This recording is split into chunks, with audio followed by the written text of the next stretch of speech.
Out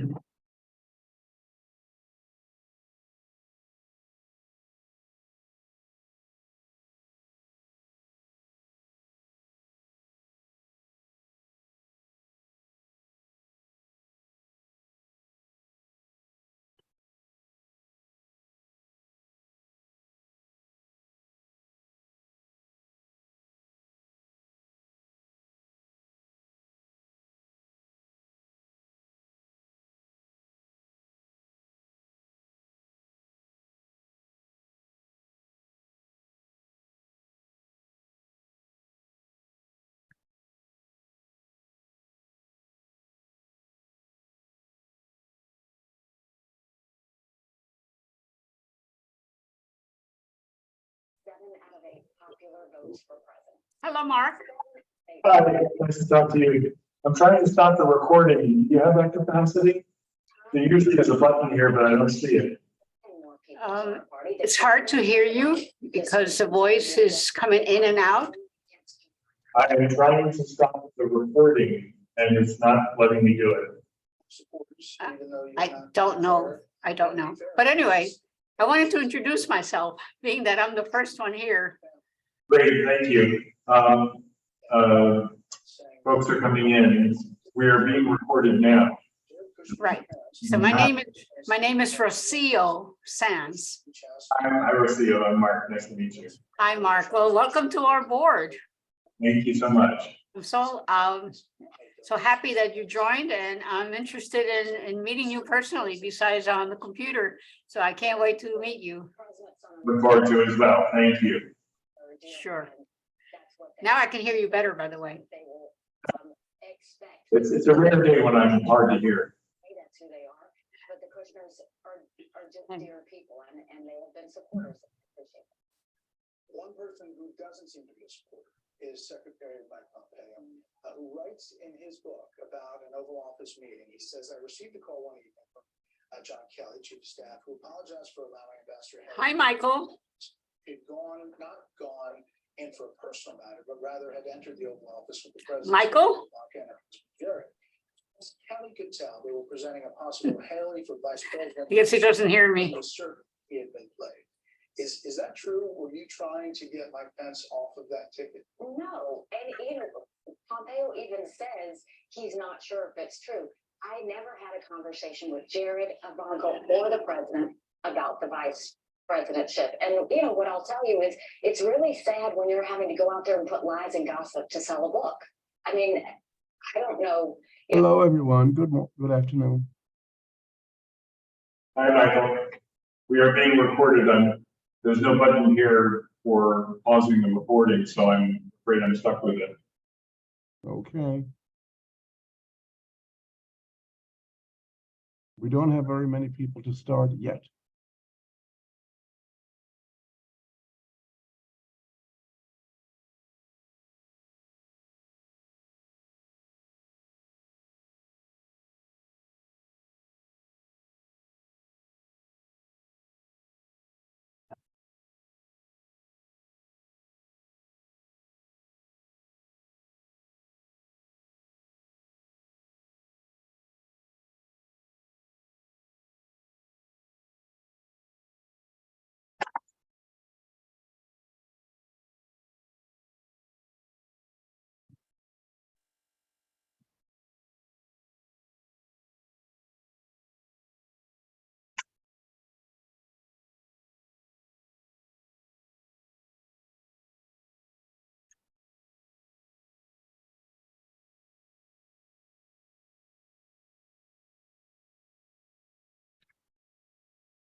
We're not a quorum yet, almost.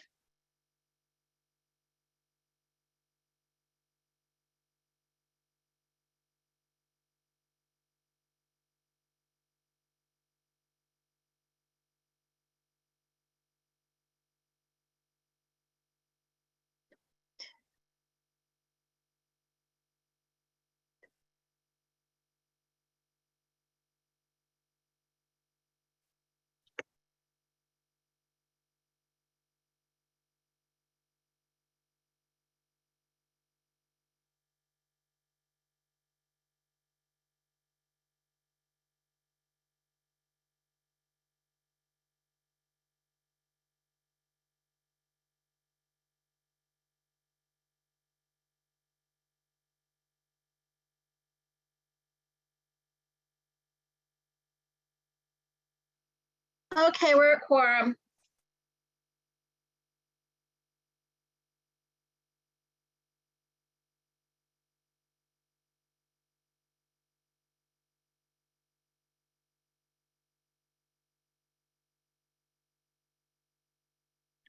Janine, should I go ahead and start with attendance? Do you want to open the meeting?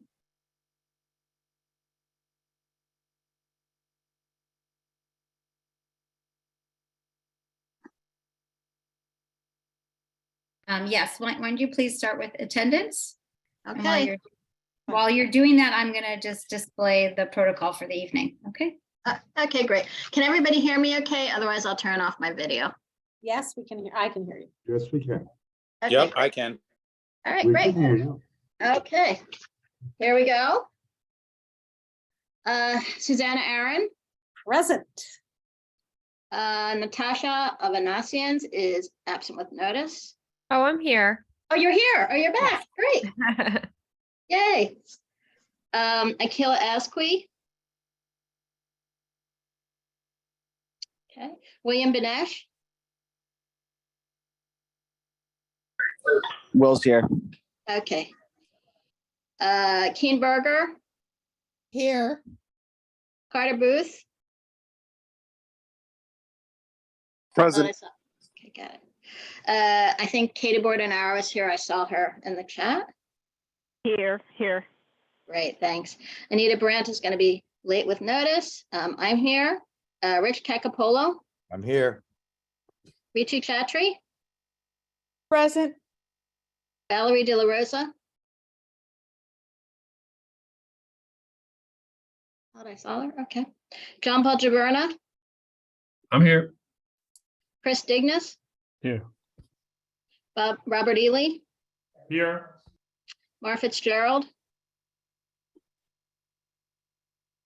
Sorry, Stella. Okay. Stella Fitzgerald, Here. Cormac Flynn, Here. Susan Gammy, Here. David Gruber's going to be late. Wayne Kawadler, Here. Susan Kent, Here. Ryder Kessler, Here. Janine Kiley, Here, Ivy Kwan Ars. Are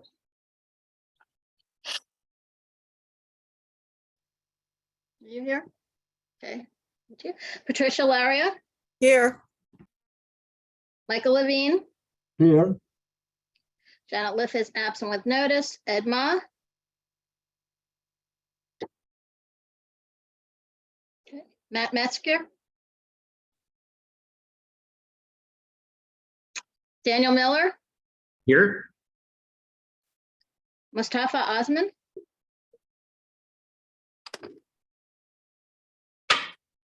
Okay. Juan Osorio, I'm here.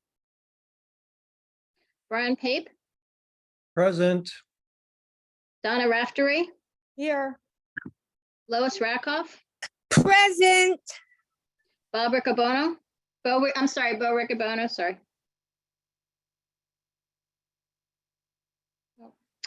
Zachary Roberts, Here. Robin Rothstein's going to be late. Rocio Sands, Present. Shirley Secunda's going to be late. Kristen Shea,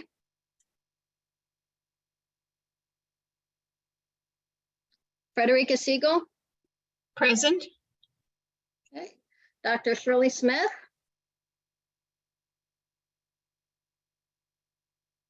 Sorry. Okay. Shanat Spence. Susan Wittenberg, Present. Anthony Wong. Here. Cheryl Wu's absent with notice. Eugene Yu, Here. Adam Zeldin.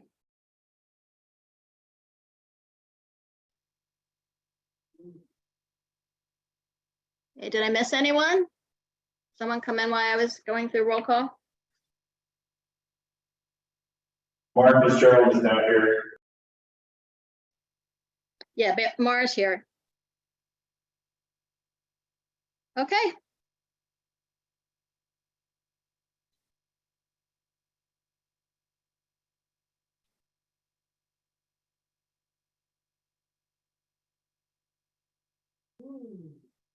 So Akila Asqui, Valerie De La Rosa,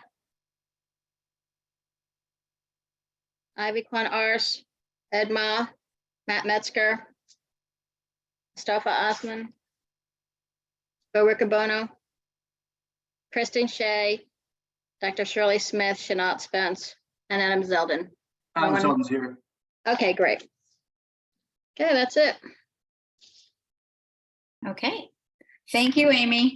Welcome to the first meeting of Community Board 2 for 2023, our January 19th full board meeting. Glad that we have a quorum.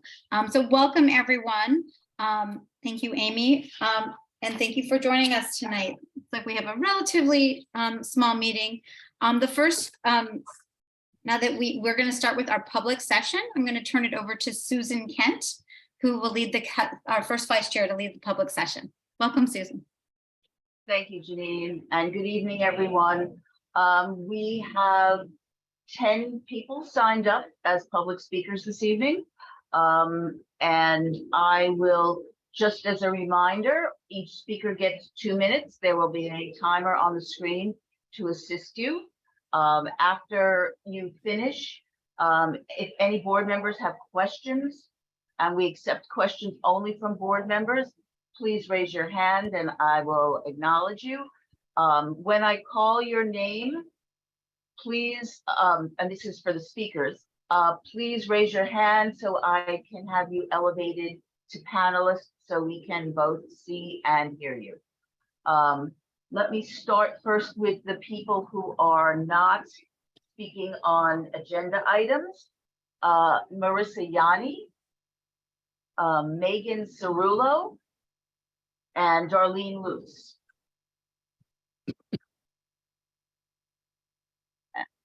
Marissa Yanni is one.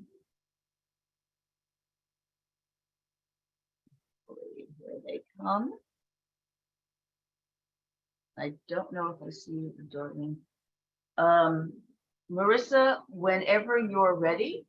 Oh, do we have a timer on the, do we have someone timing this for us? I don't see one on the screen. Ritu, can you do the timer? Let me see if I can If get you it up. just use your phone, otherwise, we'll be fine. Okay, I'll do my phone. So I did elevate Marissa.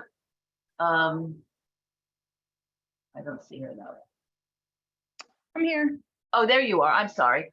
Whenever you're ready, please begin. Thank you so much, everybody. My name is Marissa Yanni. I'm the Manhattan Community Affairs Liaison for the Department of Sanitation. Just want to give you all a quick update. So starting April 1st, all properties and residents, including commercial businesses, will start to put out their garbage at 8 p.m. Currently, the rule is 4 p.m. You can't put it out earlier than 4. It's being changed to 8 p.m. So that's starting April 1st. If the garbage is in a receptacle or a container, you could set it out at 6 p.m. If any residential buildings that are over 9 units would like to enroll, we have a special program where they can set it out between 4 a.m. and 7 a.m. the day of their collection schedule. This also goes for commercial businesses. Like I said, they can put it out an hour before their business closes if it is in a container.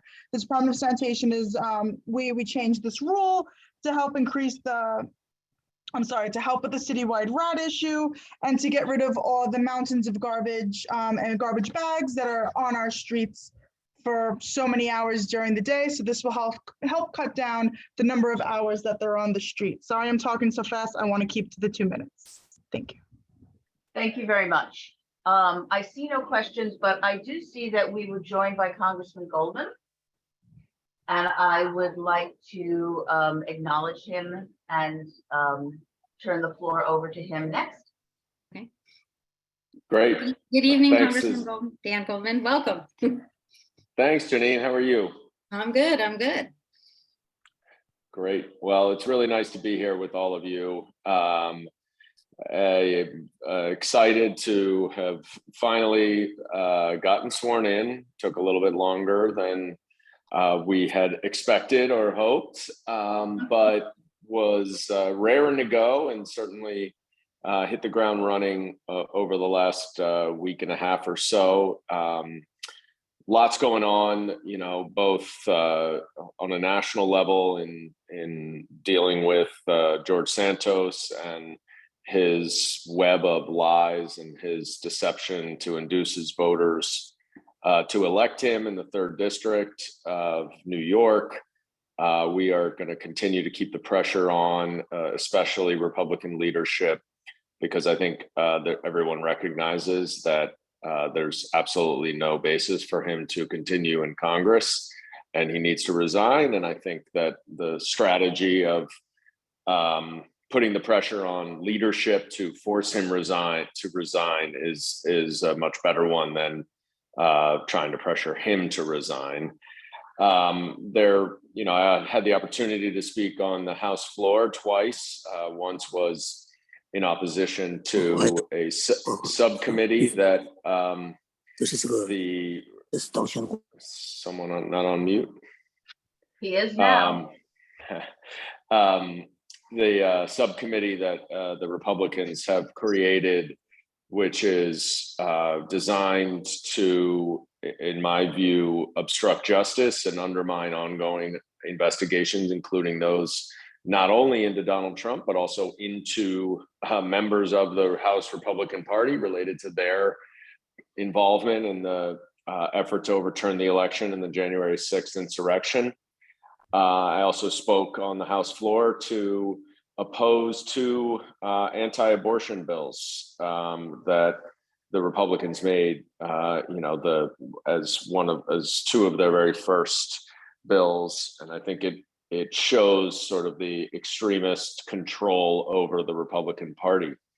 But we were also working hard legislatively, introducing a bill to designate January 6th as Democracy Day, to make sure that we honor those who really saved the Capitol that day, but also use it as a teaching moment about what our democracy is about, provide an opportunity to promote civics, which has been diminishing in schools around the country. And then I was really honored as well to introduce, along with Congresswoman Nydia Velázquez, the Public Housing Emergency Response Act, which would give $32 billion to NYCHA to clear the backlog of capital improvements that are required. And then we've been busy in the district this week, and it's been really good to travel to Red Hook, spend some time on the Lower East Side. We're working to get our district offices up and running. It's taken a little bit longer than we had hoped, but the staff has been making sure that we're responding to constituents and doing as much of the casework and outreach as we can. And then today, we had a big announcement with a number of elected officials about a bill that I'm going to introduce that I am inheriting and carrying forward from Congresswoman Carolyn Maloney, called the Michelle Alyssa Go Act, which would eliminate a cap within the Medicaid statute that prevents medical and mental health institutions, I should say, from getting reimbursed by Medicaid if they have more than 16 beds for mental health and substance abuse treatment. The hospitals are eager to serve more. They have capacity to serve more. The mental institutions do as well, but they're unable to get reimbursed if they have more beds. And it is a nonsensical restriction that severely limits our ability to address the mental health crisis that we are in, especially in the aftermath of COVID.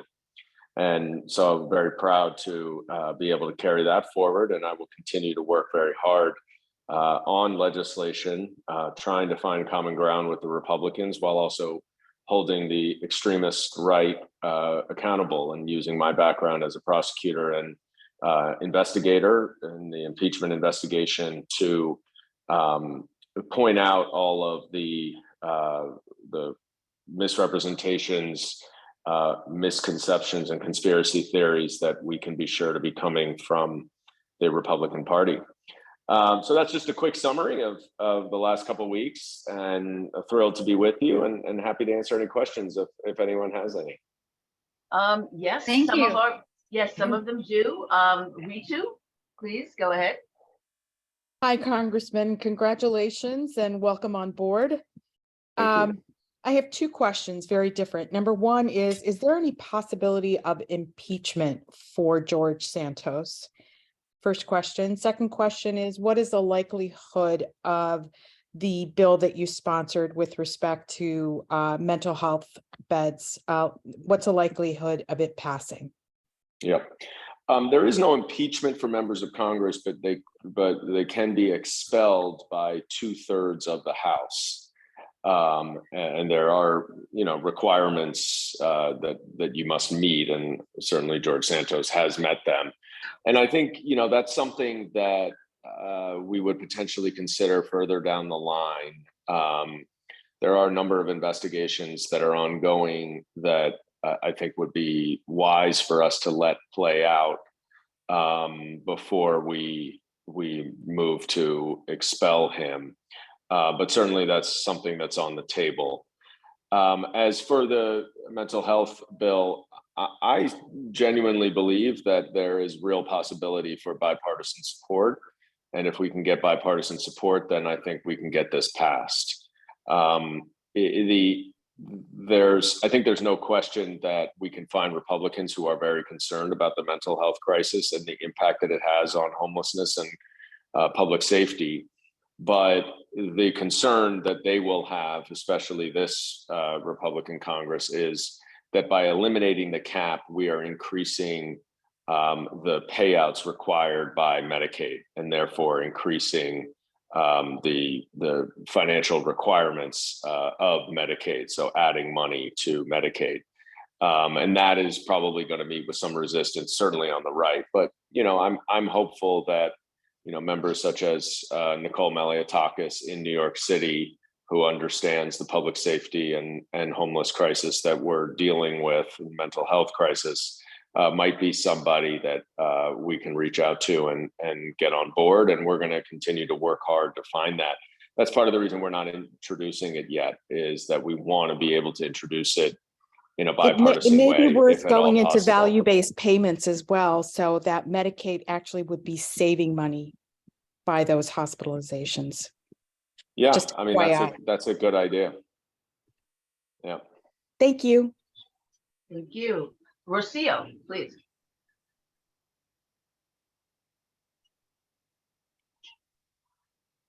Unmute yourself. Congratulations, Congressman. We met once at an event, but anyway, thank you so much for coming to our meeting today. So I have a two-part question.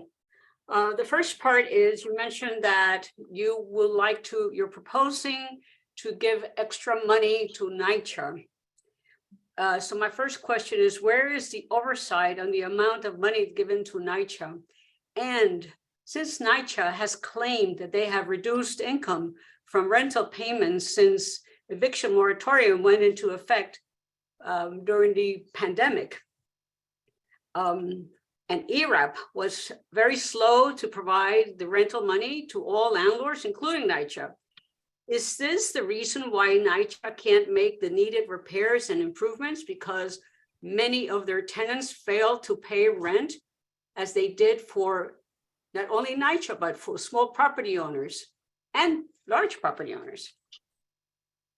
Yes, I'm really glad you asked that question. Oversight and accountability is something that I'm going to be spending a lot of time focusing on, and I think we need to be pushing for money for capital improvements, but we must hold NYCHA accountable for maintaining these buildings in a very basic way, by making sure there's heat and there's gas, and the elevators are working and the locks are working, and the tenants' tickets are dealt with and fixed and then closed out. That's not something that needs $32 billion to get done. And so, we are certainly going to be focused on trying to increase transparency as to what NYCHA is spending money on, and also to make sure that the management is more efficient, more effective, and more responsive. Thank you. Thank you. Ryder. Thanks, Congressman, for being here. I want to thank you specifically for your commitment to democracy issues. I think they're extremely important. I was the Democratic Congressional Campaign Committee's voter protection director for the Northeast this cycle. So I covered New York, though not your district. The more competitive districts were on our agenda. And from that role, I was particularly frustrated by the fact that our maps had been struck down here in New York, because I think if they hadn't, we would have won 5 more seats and you would be in the majority right now. And so on that point, I wonder if you have thoughts about what's happening with the Court of Appeals. I was particularly displeased when the governor nominated someone who would have upheld that 4-3 majority that struck down our maps. And so, I wonder, other members of the delegation came out about the LaSalle nomination, pro and con. And I'm curious what you think. Maybe that nomination is no longer relevant to talk about. Maybe it is if the governor sues. But I wonder what your thoughts are about LaSalle as a pick, about whether the full Senate has to constitutionally vote on his nomination, and what kind of nominee we should see if the governor does have to go back to the drawing board. Yeah, look, I mean, the New York delegation, the congressional delegation, is very interested in a lawsuit that is making its way through the courts that would require the redistricting committee to be reconstituted and make a recommendation to the legislature, and ultimately to have the legislature decide the districts, which would mean a second redistricting. I think there's certainly a decent argument to be made, although by no means am I certain that it's a winning argument. But the idea is that the Court of Appeals and the district judge did not give the legislature an opportunity to cure the unconstitutional maps, and that what they were doing was essentially a temporary redistricting because it was so close to the election, and that the legislature should have an opportunity through the redistricting commission to redraw the maps. That case is trickling up through the court. The trial court had lost. It's now going to the third appellate department. So we'll see what happens. No matter what your view is on LaSalle's candidacy or not, there is a concern that by the time this case gets to the Court of Appeals, there will not be a seventh judge. In which case, whatever 3-3 opinion, whatever the third department decides, will ultimately stand, assuming that the 3-3 opinion holds. So something that is, of concern to our delegation. The LaSalle conversation is a long one, perhaps, better for us to, talk about it offline. I think that there's both sort of a more technical legal view, but there's also just the political angle of this. And I think that some of the representations about the opinions at issue related to LaSalle are a little exaggerated. I don't know whether you've read them, Ryder, and you agree or not. But the fact of the matter is that these issues are really important issues right now. The First Amendment is being used by the Supreme Court to roll back individual rights, right, left, and center. And that was what the case about the crisis pregnancy centers was, and and getting large corporations making end runs around labor laws is a real concern. And you can make I think a decent argument that even though it was a procedural decision, that's what one of the opinions said.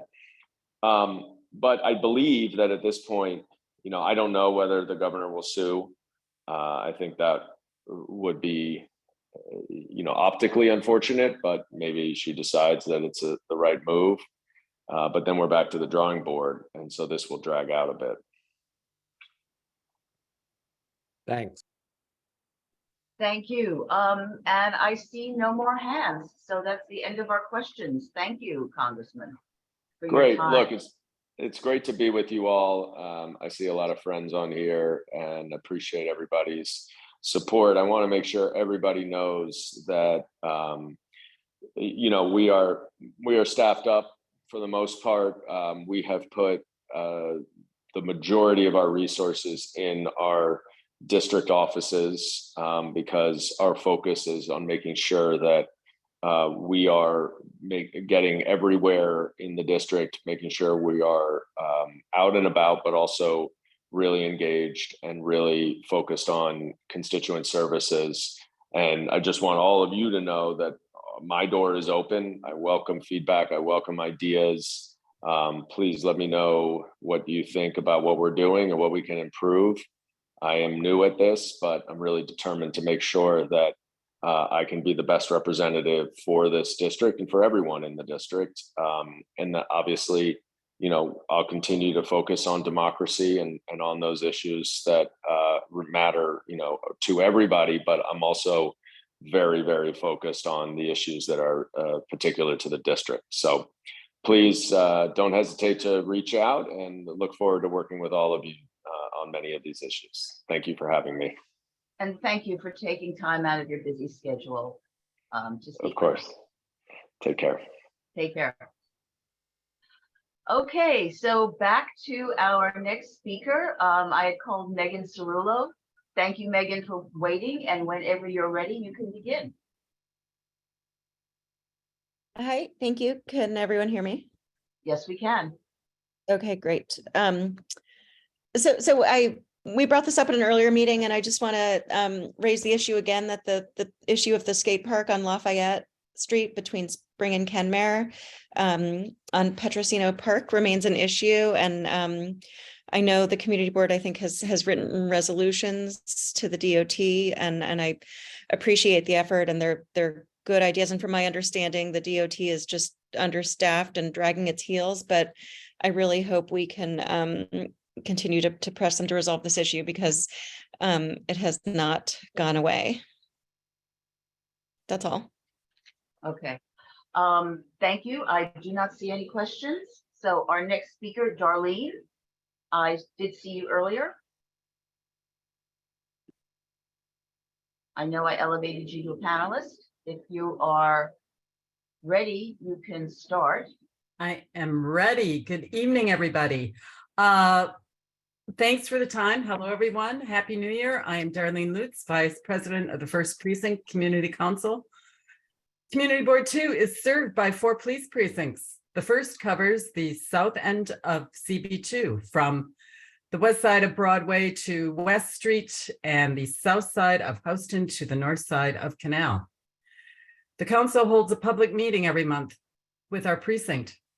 Our January meeting is next Thursday, January 26th at 6 p.m. It's via Zoom. This month, we'll be focusing on the Holland Tunnel traffic and hope to have a DOT representative on hand. Fingers crossed. Everybody is welcome to attend and participate in our meetings.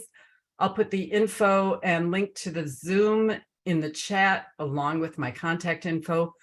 A special invite goes to CB2's new district manager, Mark Diller. The CB2 community south of Houston looks forward to welcoming you to our little corner of paradise, home of the Holland Tunnel, Disney, Google, Trinity Church, Wall Street, and other assorted giants of tech, commerce, and finance. If I may, a few words about the Holland Tunnel as I close here. As many know, I've lived over some of the entrance and exit feeds to the tunnel for over 40 years. Having read the resolution tonight in tonight's package on the forthcoming closure of the Holland Tunnel's outbound tunnel to Jersey, please don't take offense. A little reality check is due. There's confusing signage is already being staged. Perhaps it would be prudent to get the DOT to reveal their comprehensive plan to reroute the traffic before the shutdown on February 4th.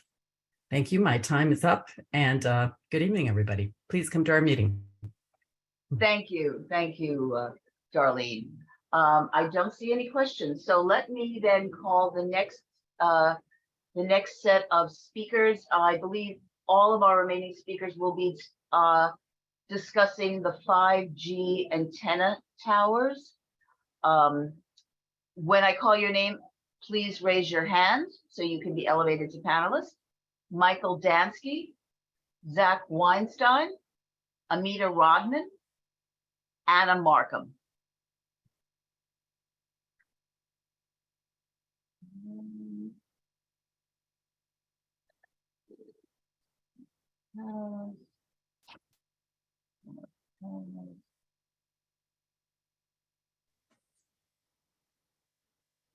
Hi, good evening, everyone. Seem unable to get my video going. Anyhow, thank you for allowing me to join.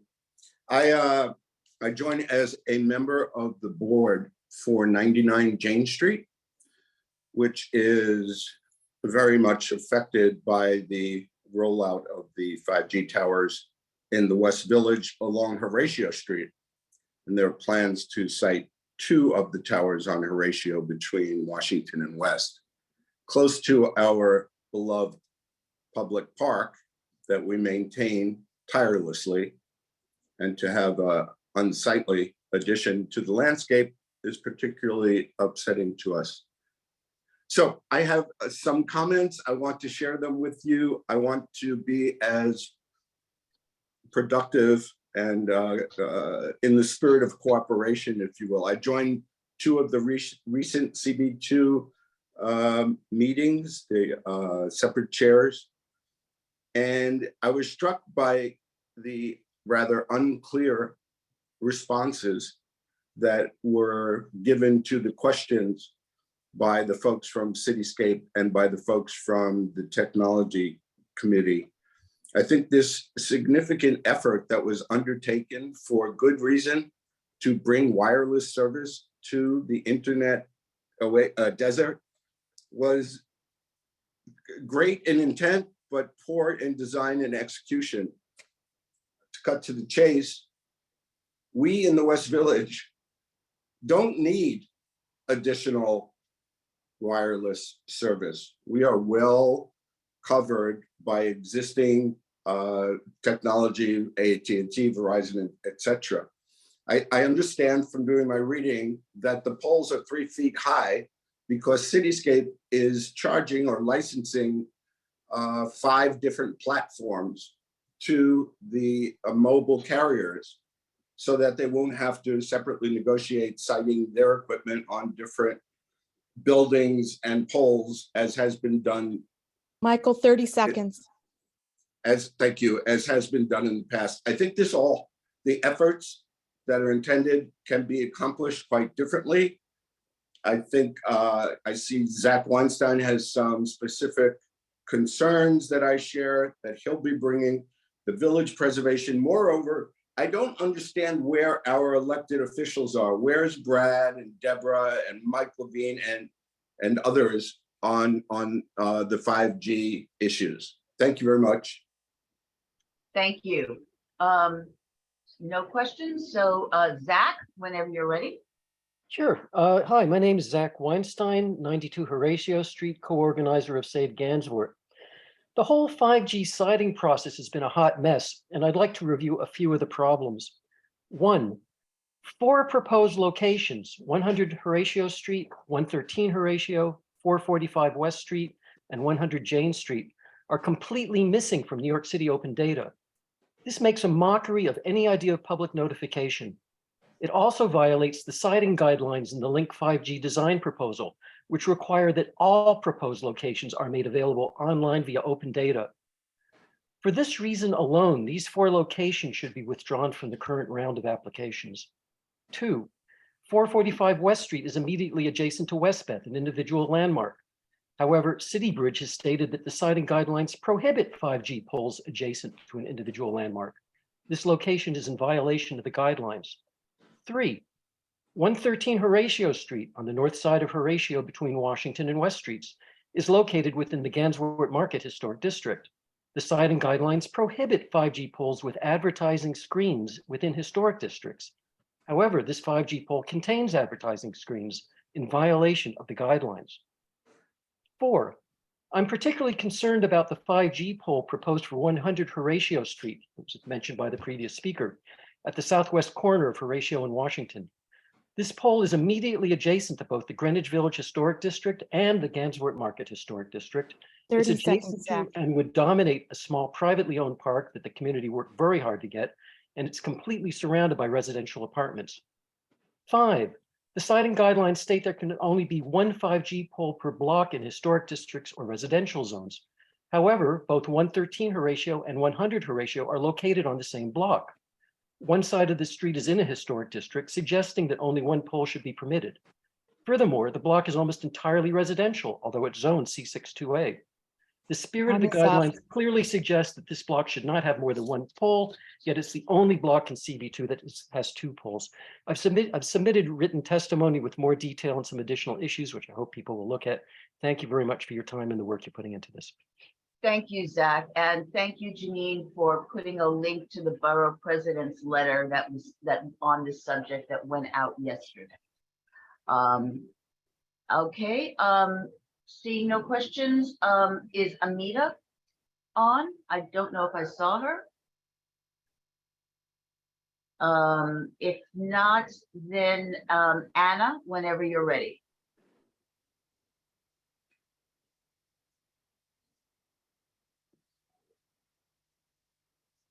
Go ahead whenever you're ready. Anna. Yes, thank you. Hello, everyone. My name is Anna Markham, and I am speaking on behalf of Village Preservation tonight.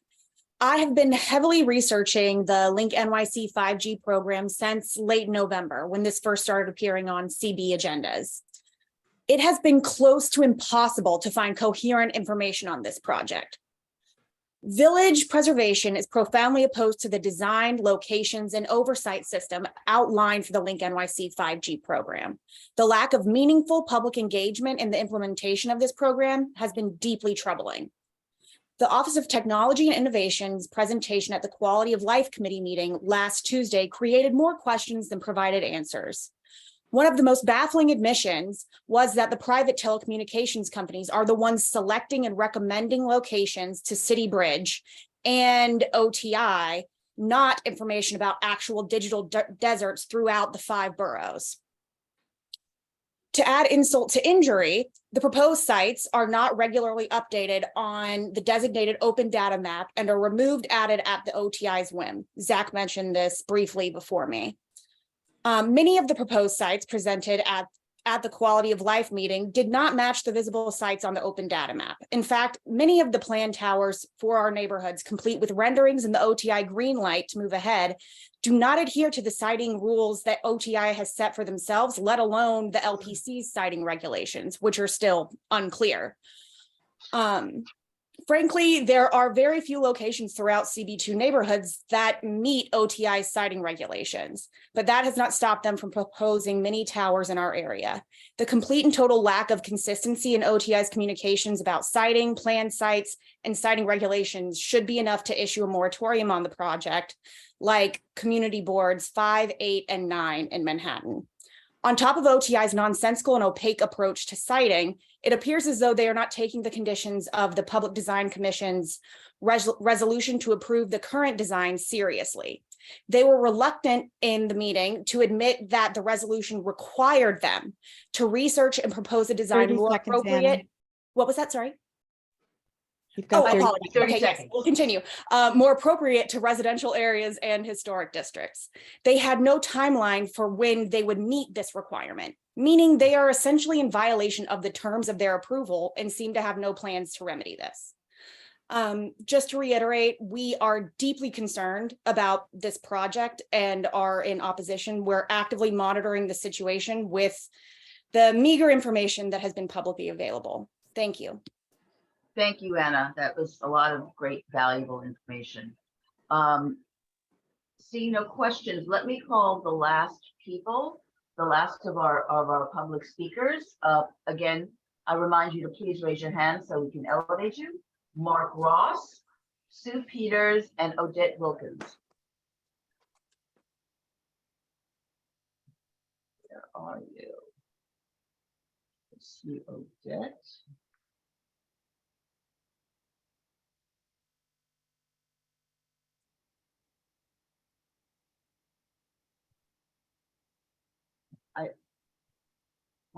I only saw Odette's name. Hello. Okay, Odette, why don't we start with you? Go ahead, please. All right. Thank you. I'm Odette Wilkins, and I'm President and General Counsel of Wired Broadband. And we are a 501c3 nonprofit focusing on safe technology for the public. Now, the city has committed itself to a contract with City Bridge without sufficient community participation.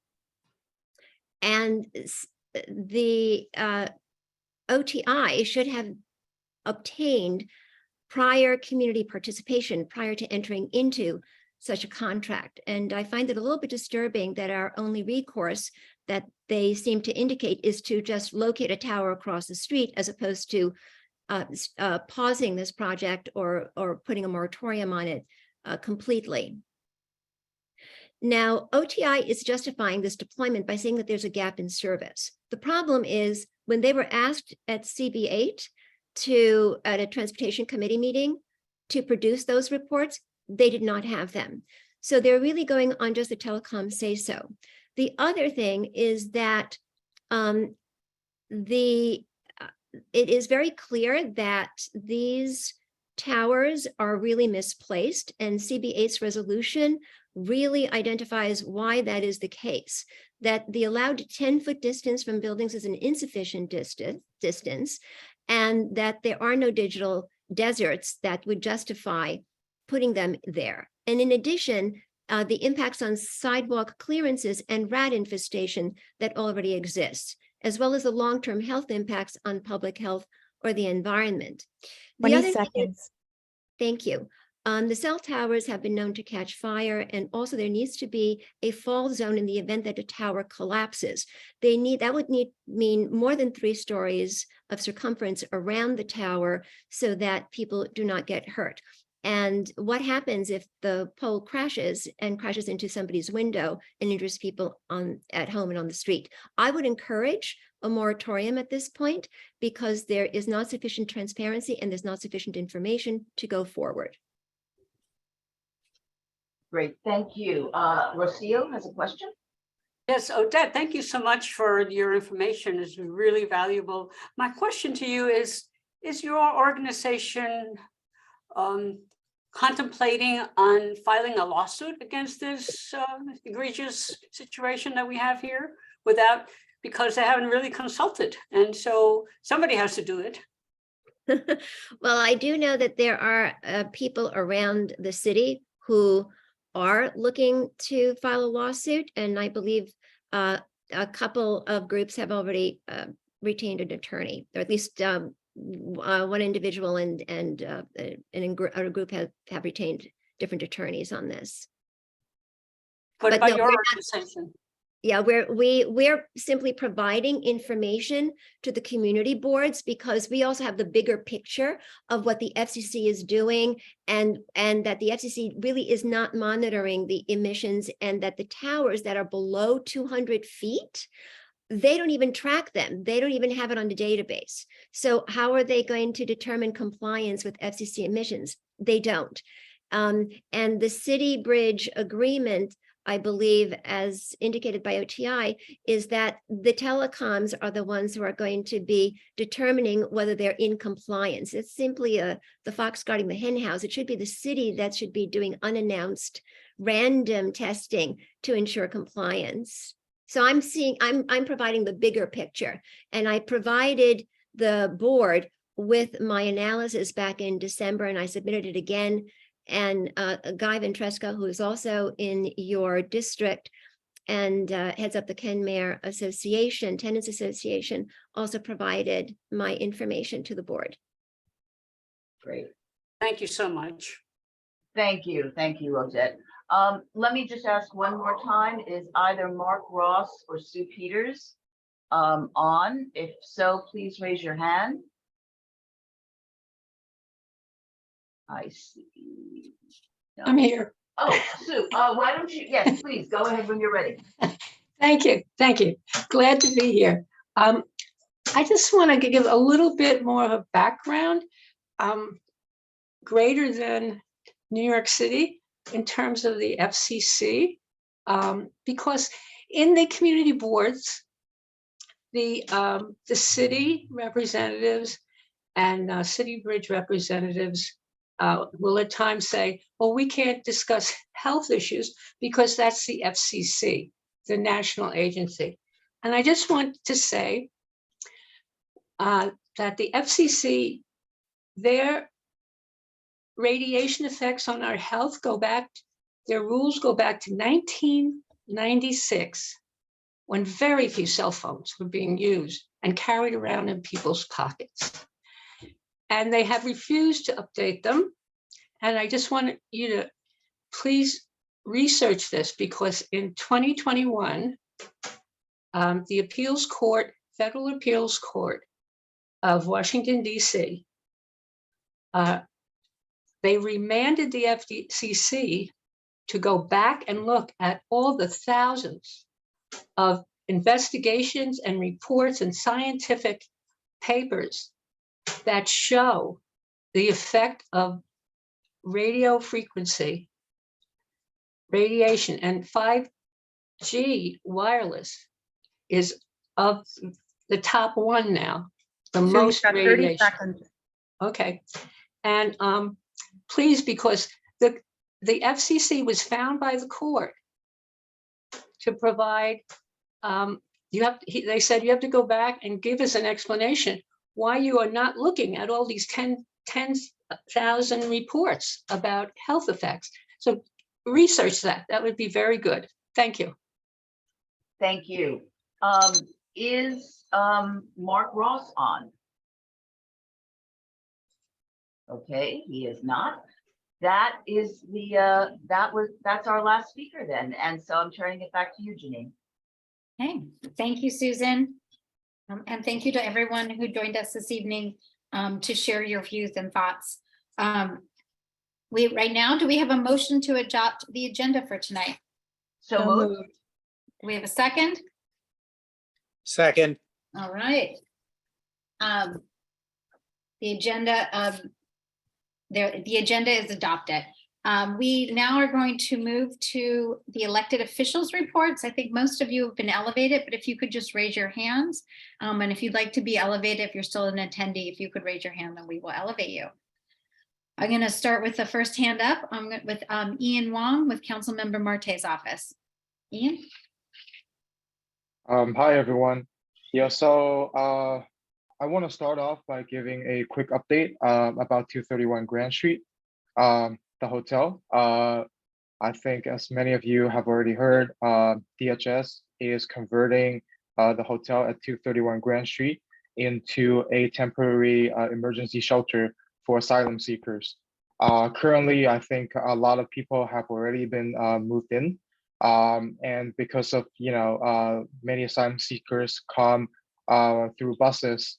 So DHS is unsure when the shelter is going to get filled up, but people are coming in, gradually.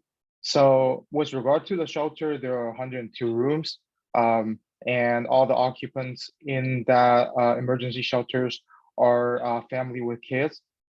Currently, DHS is running the facility, but they are looking to get a provider. And the RFP process is still playing out. I think they have a preferred provider, but our office is trying to give them input to hire a local provider who knows the community. And the council member have the opportunity to meet with many of these families, and especially lots of the kids who are currently going to school at PS 130. There are 51 kids at PS 130, and the school president and the staff there are super supportive. So we really appreciate it. Lots of these family need a lot of support.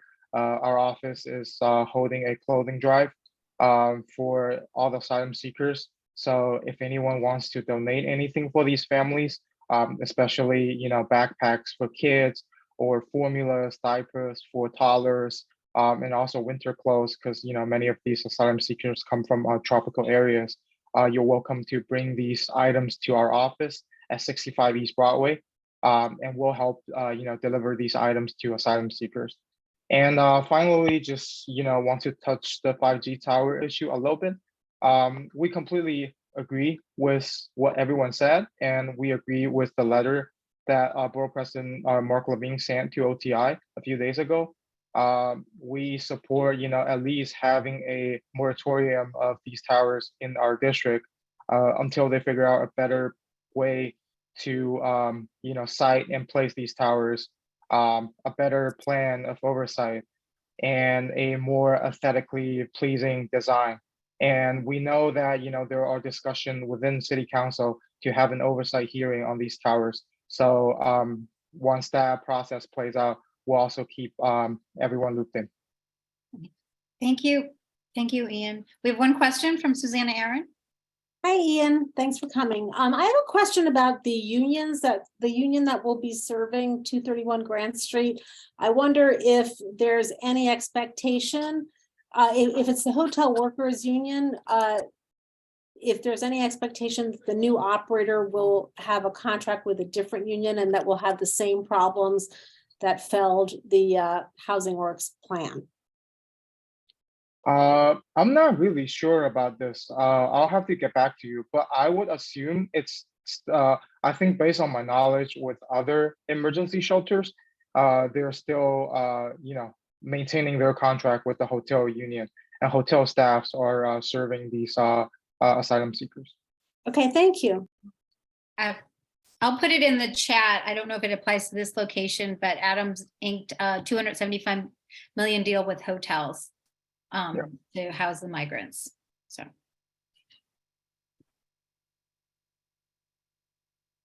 That was in the paper the other day. Okay, we have another question. I thought I had another question, but it looks like the hand went down. So we're gonna go next to Stacy Johnson with Senator Kavanaugh. Stacy? Hi everyone.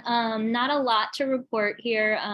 Senator Kavanaugh has been busy in Albany, so we're back into session schedule.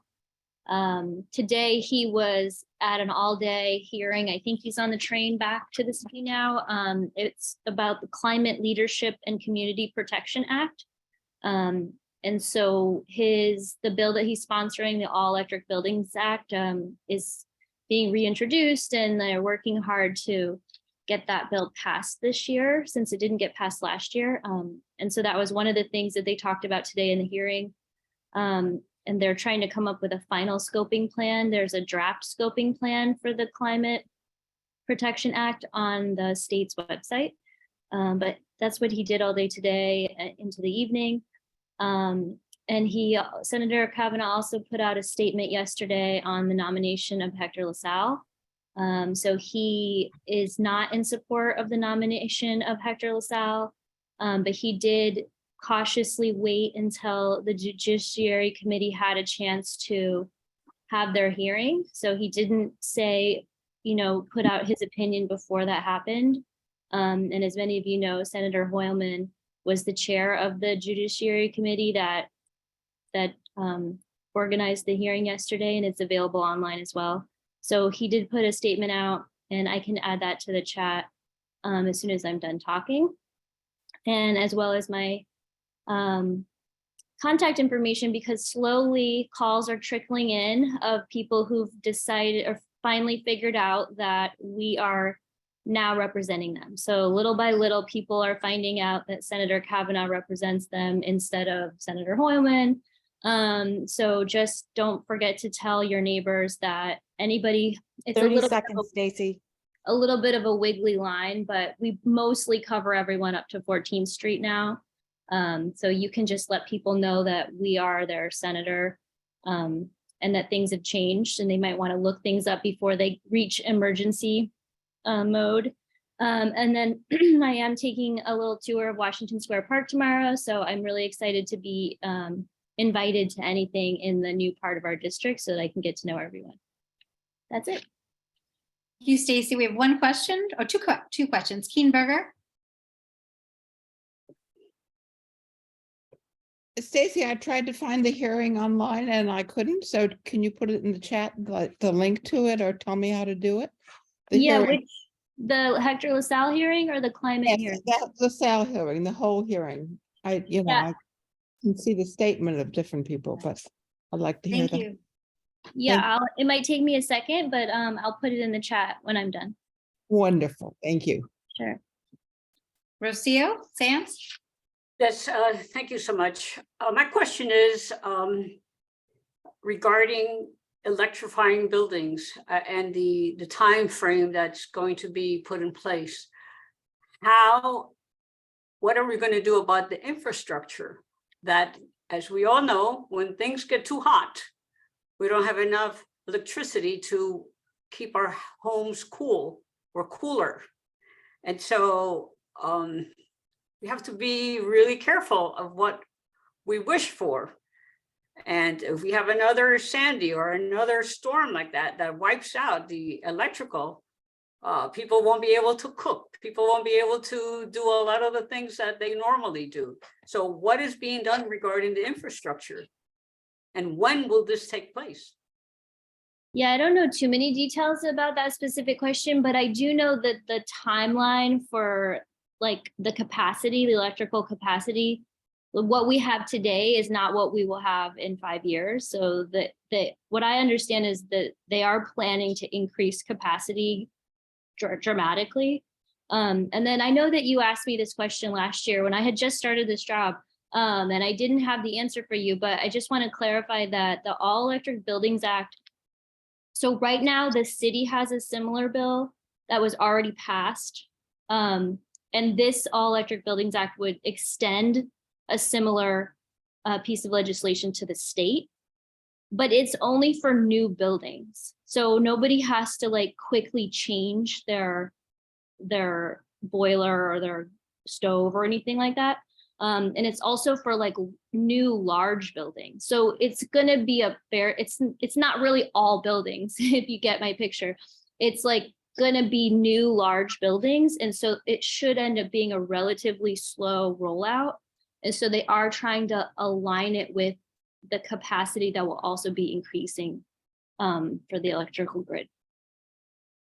Well, that sounds better. Thank you very much. We have one more question from Susanna Aaron. Hi there. Thank you, Stacy. I chair the Human Services Committee, and I was happy to hear that you're going to Washington Square Park tomorrow.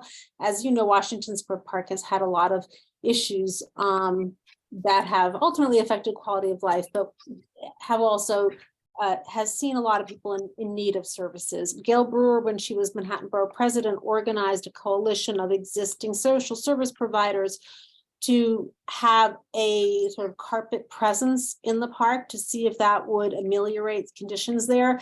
It never had a lot of funding. It never collected any data. It was an interesting concept, but it really was too small to have any effect.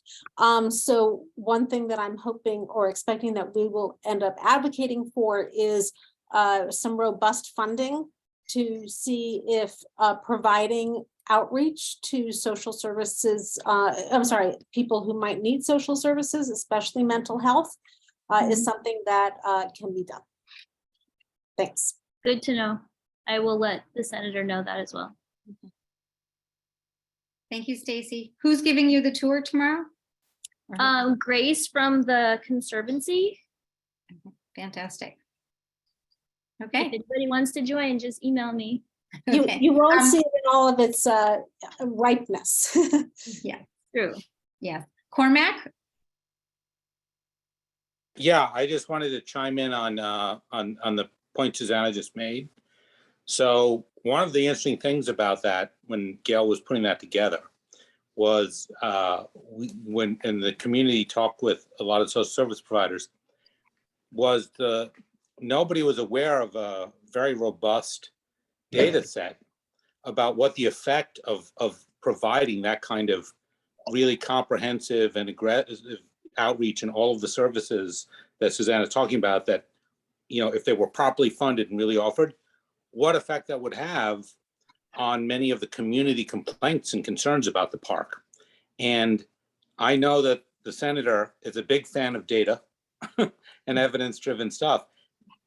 If you could get that funding, as Susanna was just talking about, and help fund this thing in the park, it could be a real mine for learning some real best practices for how we can help establish and arrange public order without just releasing cops on everybody, but through other sort of methods. Because as you well know, this is something everybody's talking about in the country, and it's still fairly new from the sort of collection of data standpoint. This could be very useful from that standpoint. And that might be something the Senator wants to consider about why it needs to be funded. Thank you. Thank you, Cormac. I'll just interject a second, not to be like a Debbie Downer, but most of the funding that the senator can allocate is capital funding. So I just want to keep that in mind when we brainstorm ways to get funding for that kind of project. Thank you. Okay, next up, I think that's your last question. So you are off the hook for the night. Thank you for joining us, Stacy. Next up, we have Senator Hoylman Siegel, who is, Brad, are you here? I am. All right. Hi, how are you, Jeannie? Good to see Welcome. you. You've been busy. Thank you. Oh, yes, haven't we all? It's the new year and a lot going on. State Senator Brad Hoylman, welcoming new constituents. As you know, the new district that I now represent as of January runs from Christopher Street up to 103rd. So I lost a lot of the village, east and west, sadly, but did keep a foothold in CB2. So I'm very happy about that. Jeannie, wanted to let you know that we had a hearing yesterday and the confirmation of the governor's choice for the Court of Appeals, New York's highest court. It was, I think, very thorough, very fair. In the end, we did not approve the nomination to move forward to the full Senate floor.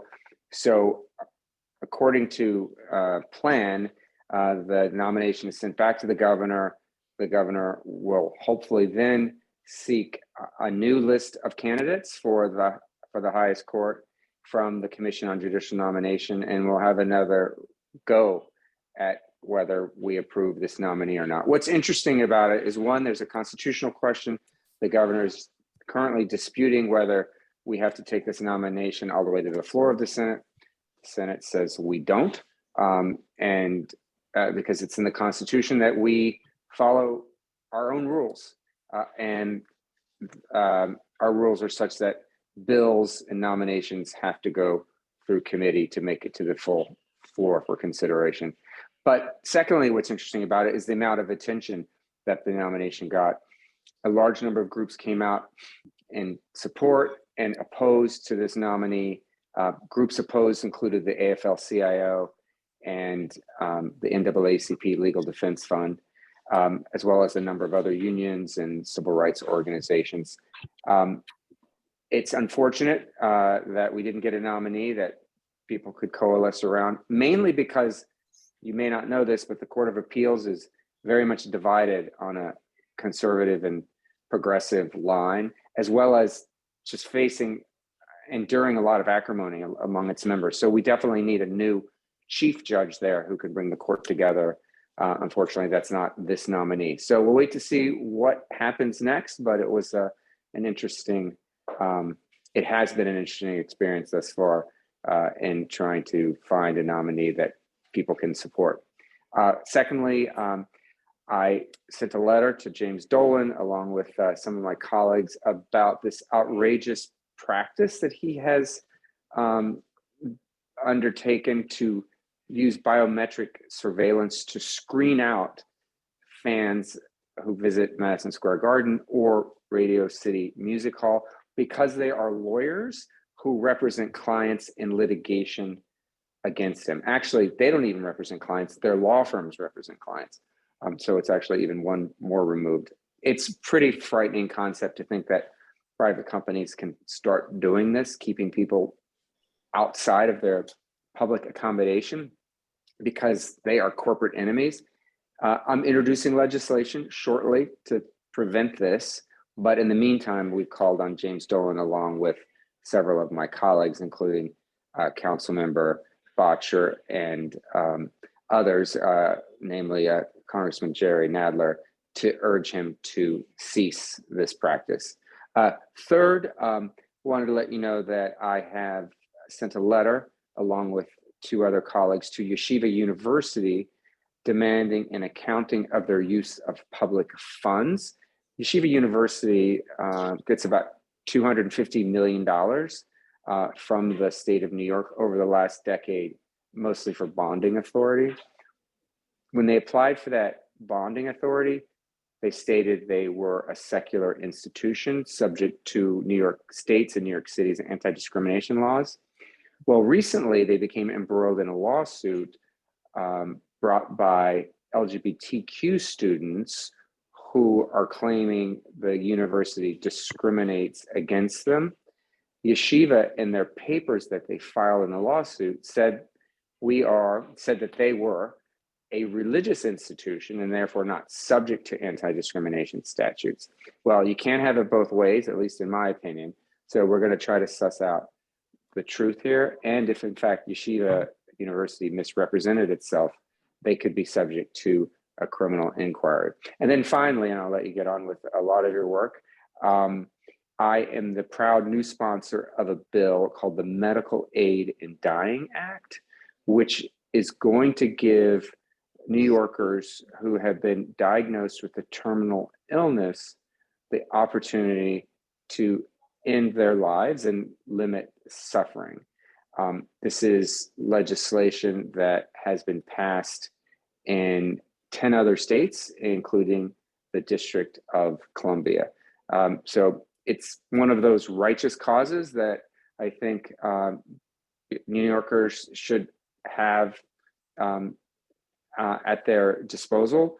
What's interesting about this law and the use of medication, which would be overseen by a physician, very few people who are deciding end of life or making end of life decisions actually use it.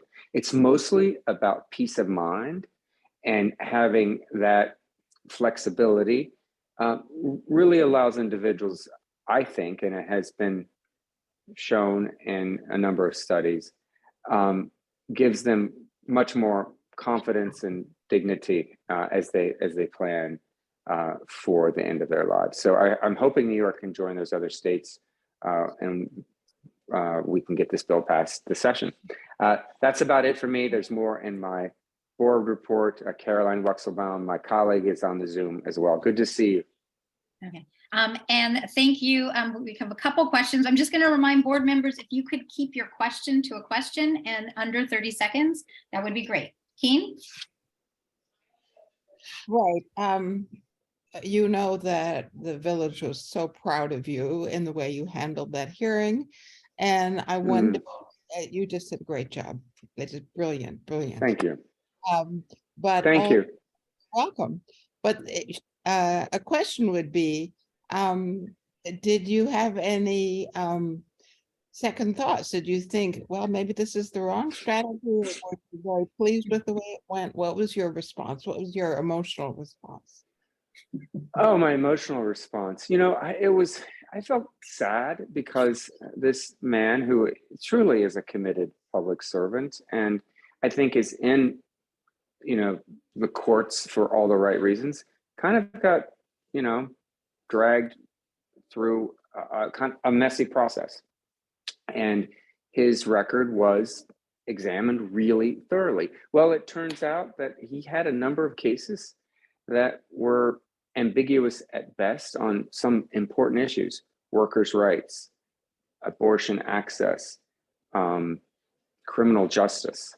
One of his cases involved preemptory challenges to jury selections. And he ruled, along with his majority, that a woman who was dark-skinned, the case said she was Indian, wasn't protected from laws that protect jurors from discrimination. He admitted that that case was decided wrongly, but he said he was bound by precedent to decide that way. But the opinion didn't even cite the precedent that he claims resulted in their decision. So there were a number of flags on his decisions. By the way, another fact that weighed heavily on me and my colleagues, of over 5,500 decisions that he had signed on to, he had actually written only 6 of them. And the 2 that went to the Court of Appeals were reversed. So I just, you know, his record was spotty, and the divisiveness that this nomination caused, I think, really suggested strongly that he was not the person to unify the court and really move on from a very difficult period that the Court of Appeals has endured. By the way, Keen, thank you for inspiring me to write the bill to split shifts for poll workers. We passed it in the Senate last week, and I'm hoping that Assemblymember Glick picks up the bill and she can get it passed in the Assembly. Thank you. Thank you. Thank you. Ryder Kessler? Thanks. I want to thank you too for yesterday, and I think all your comments just now resonate with me a lot. I think just stepping back from that, we just need to end the 4-3 conservative majority on the Court of Appeals. So I think the question is, how do we assure that we can do that going forward? If a new list of nominees is drawn up, my understanding is it's by the same commission that put together the first list that excluded the 3 progressive members of the Court of Appeals. So is there any action that can be undertaken by you or anyone else to guarantee that a new list of nominees actually includes folks who would be consensus candidates, and or that if it's a list that includes folks across the spectrum, anything beyond wanting to avoid a repeat of this that could get the governor to choose someone more palatable? You know, we have very limited ability to control the Commission on Judicial Nomination. That's the commission that Ryder referenced that makes the initial selection after having solicited applicants. We in the Senate have 1 representative. The governor has 4, and 3 of those are from previous Governor Cuomo, and the chief judge has 4 appointees on that commission. I don't know why the chief judge has the ability to control who ultimately gets selected as the new chief judge. So what I'm introducing, Ryder, is legislation to change the composition of that commission. It's a constitutional provision, so that's going to take a couple of years to get done because it has to go to the voters and it has to be passed by 2 successive legislative sessions. But the other thing we can actually do in the shorter term is, well, I think we did something yesterday. We sent a strong signal to the governor as to who the Senate's going to approve, and we should not, be reluctant to use that power again in our advice and consent. But the second thing we can do is ensure that good people apply to the Court of Appeals. So once that nomination call is released, we should make certain that we get diverse, both professionally and individuals' backgrounds, diverse candidates to apply. Thank you, Senator Hoylman Siegel. Thank you. Oh, one more thing. Great choice on your new district manager. I've worked with Mark Diller for over a decade, and he's a constituent on the Upper West Side. So I'm glad we're bringing it all home in the village. Okay, wonderful. And thank you for joining us tonight. Nice seeing everyone. Thank you. Next up, we have Roy Ruiz from Assemblymember Glick's office. Yes, Jenny, thank you. So my name is Roy Ruiz. I'm the Community Affairs Liaison for Assemblymember Deborah Glick. On January 5th, the Assembly member was named the new chair of the Assembly Environmental Conservation Committee by Speaker Carl Hastie. The Environmental Conservation Committee has jurisdiction over legislation that affects the state's environmental policy, including bills that impact pollution prevention and control, environmental quality issues, and resource management issues. The committee also monitors the activities and enforcement of environmental laws by the Department of Environmental Conservation. So as our office undergoes this change, we will shift focus from higher ed issues, which was the previous committee that Deborah chaired, to environmental conservation issues. And I welcome the community to direct those concerns to me so that I can update Deborah as she divides her time between Albany and the district during this new legislative session.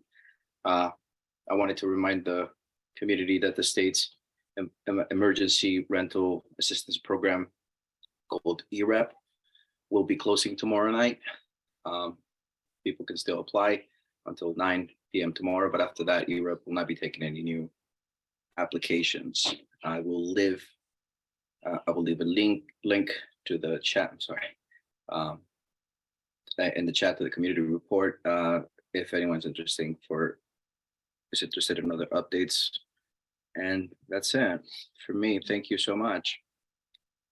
Thank you, Roy. I don't see any questions, so thank you for joining us tonight, and thank you for including that information. Oh, we have one question from Dan Miller. Hi, thanks. I just wanted to, bring Deborah's attention to, or if you have any comment on Pier 58 on the Con Ed. There was not a lawsuit, but there was a question of how Con Ed was disposing of its water, its gallons of water, and there were very high concentration levels of polluted water that was coming from that pier. We spoke about it at Hudson River Park Advisory Council. City Club actually threatened a lawsuit, didn't go through, but we were hoping for more transparency from the DEC. And I'm hoping that this is something that Con Ed and the DEC can shed more light on, rather than self-monitoring their pollution when they feel like it. There actually is a steady monitoring of the situation at Pier 58. It's not in our catchment, but it is.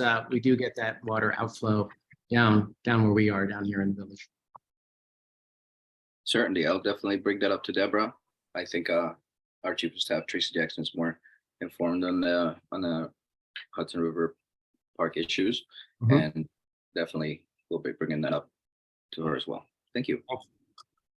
Thank you. Thank you, Dan, and thank you, Roy, for joining us tonight. We have Nicole Barth from Councilmember Eric Botcher's office. Thank you very much, Janine. Hi, everybody. Just a few things tonight.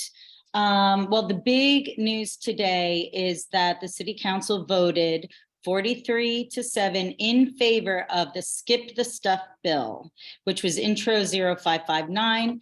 That will prohibit the takeout and delivery services from providing plastic utensils, condiments, or napkins unless explicitly requested by the customer. So Eric was a co-sponsor of this, a co-prime sponsor of this bill. And this bill is a huge victory because it will result in the reduction of a lot of single-use throwaway plastics, which of course are manufactured from climate destroying fossil fuels. Very happy about the outcome of that. Yesterday, we had a very successful COVID vaccine clinic in our office, and thank you for everybody who participated in that.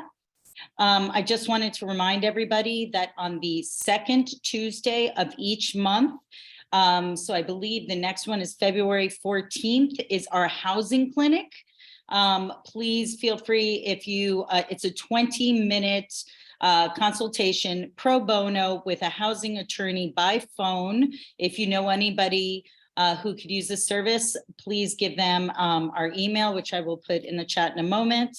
And lastly, on the second Thursday of each month, the next one being February 9th, we are still working with the mayor's public engagement unit on the rent freeze programs.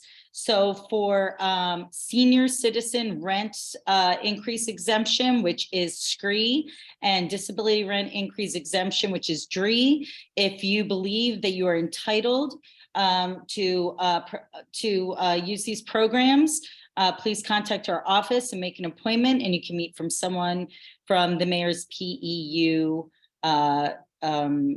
program. And that is it for me today. Thank you, everybody.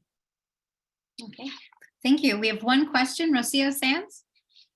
Thank you. I think I heard you say that you were providing pro bono services for all. Does that include small property owners that are having problems with their tenants, or is just a tenant? No, I think it's anybody who wants to sign up and speak to a housing lawyer.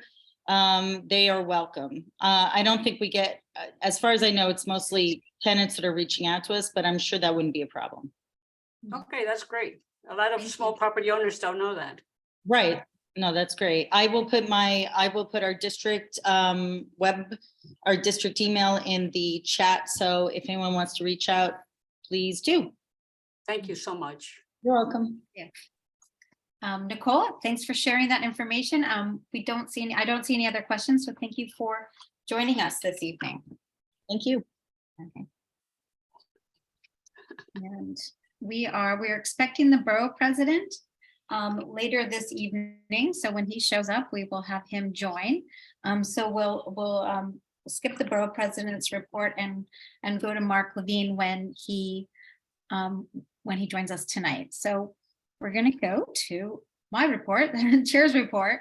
We are, I'm waiting on bated breath every month. We are virtual through Friday, January 20th. So that's tomorrow. If there isn't an executive order issued by Monday, we will be back to hybrid in-person full board meetings. So stay tuned. We've shared in CB2's newsletter and also at Exec, but we'll put it in the chat. And Ian Wong from Councilmember Marte's office shared this. We actually found out, I guess, tonight that there's more than 50 students at PS 130. There were 40 early last week. PS 130 has set up an Amazon wish list for items, and they would ship directly to the school. And then, as they mentioned, Councilmember Marte's office is collecting new and gently used clothes. And Welcome to Chinatown is hosting a GoFundMe fundraiser. I'm going to put this information in the chat, and just share this with your friends, because I've shared it with a few people, and somebody shared it with all their colleagues at work who were interested in helping. So you just never know who this information will go to, and it's much needed. Let me put that in the chat. Just a moment. Okay. Okay, I'm not sure why we're not on the gallery view. And if you, next, I just want to share I had the sort of what's new in CB2. I had a picture of cannabis and the cannabis opening at Housing Works and the 5G towers, which are sort of the big issues this month. I do want to share that there, at the moment, as of today, there's only one legal cannabis site in New York State. It happens to be in Community Board 2. There will be many more opening, including one that's expected to open next Tuesday, and we have a resolution on it tonight. But when you talk to friends and neighbors and they ask about a site, there, I'm going to put it in the chat as well, a link where you can see it's a very short list right now of the locations that are legal, but please share this with friends and neighbors, PTAs and other organizations who are concerned about the illegal cannabis shops. There was a hearing at City Council on that yesterday, and so that will continue, but the legal shops only opened in late December, so it's a little early to, we'll be monitoring this issue very closely. And I just want to share 181 Mercer, which used to be known as the Zipper Building. A portion of it opened this week, just the lobby, and the students moved in, I believe, on the 18th, yesterday. The gym is not yet open. We've had a number of inquiries. We've reached out to NYU. They've also had a number of inquiries, but the rest of the building is, they prioritize the student housing, which makes sense. And in terms of personnel, Ritu Chatri is going to be joining the Parks Committee. Eugene Yu and Katie Bordonero will be co-chairing land use and housing together. And I think the biggest item is I'm going to just do a transition into our first district manager's report in more than 6 months. So welcome to Mark Diller, our new district manager. Mark, I'm going to turn it over to you.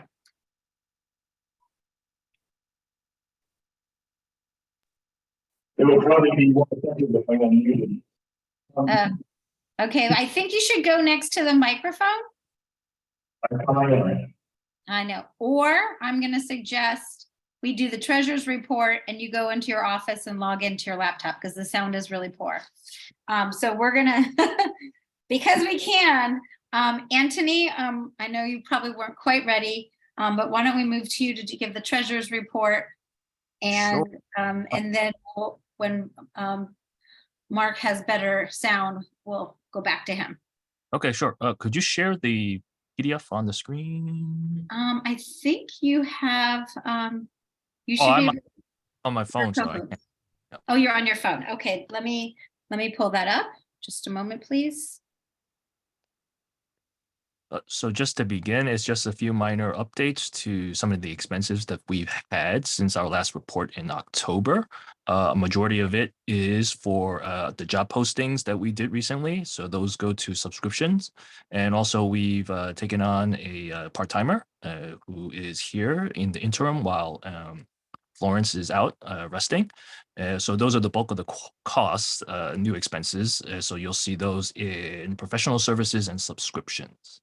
And yeah, we'll work together with Mark to balance out the remaining budget because we'll have some savings for the personnel services, and we'll balance that back out to for our professional services expenditures that we'll end up with by the end of the year. That's it. And this is in the board package that everyone has. Yeah. Oh, and one thing before you begin the next item after Mark is that I think on the agenda, there's a small little mistake. I think we're supposed to be approving December minutes today, not. You are right. Thank you. So I don't know if you technically have to revote on the agenda. I think we'll count that as a typo. Okay. And Yeah. we'll fix that in the package. Okay. Thank you. Do we have any questions for Anthony? And I think if anyone has not met her, Francine Lang is working about 20 hours a week in the office as a temp, filling in while Florence is out on medical leave. So if you call the office and don't recognize the voice or stop by, please say hello to her. She's fantastic. Mark, are you set up yet?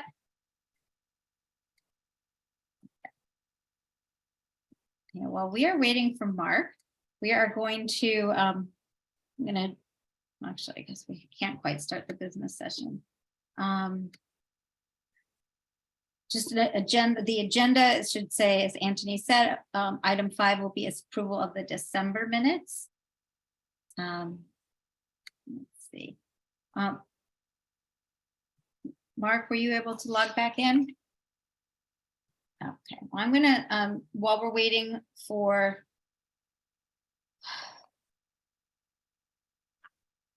well, why don't we just do a quick approval? Robin, oh, I'm sorry. Well, we'll go to Robin. Yes, thank you.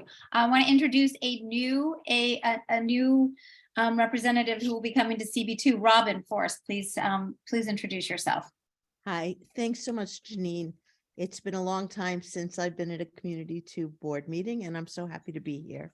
There are a few old friends, Michael Levine, Keen Berger from former life, and I'm delighted to see and meet all of you.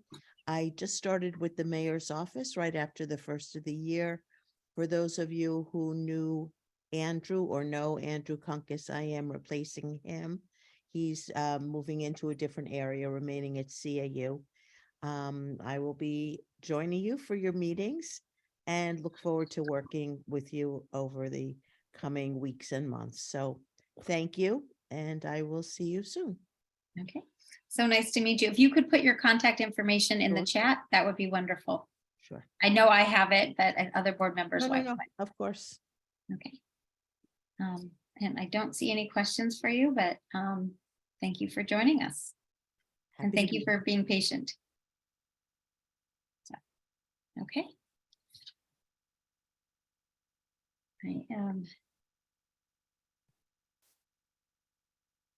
While we're gonna just skip the order a little bit.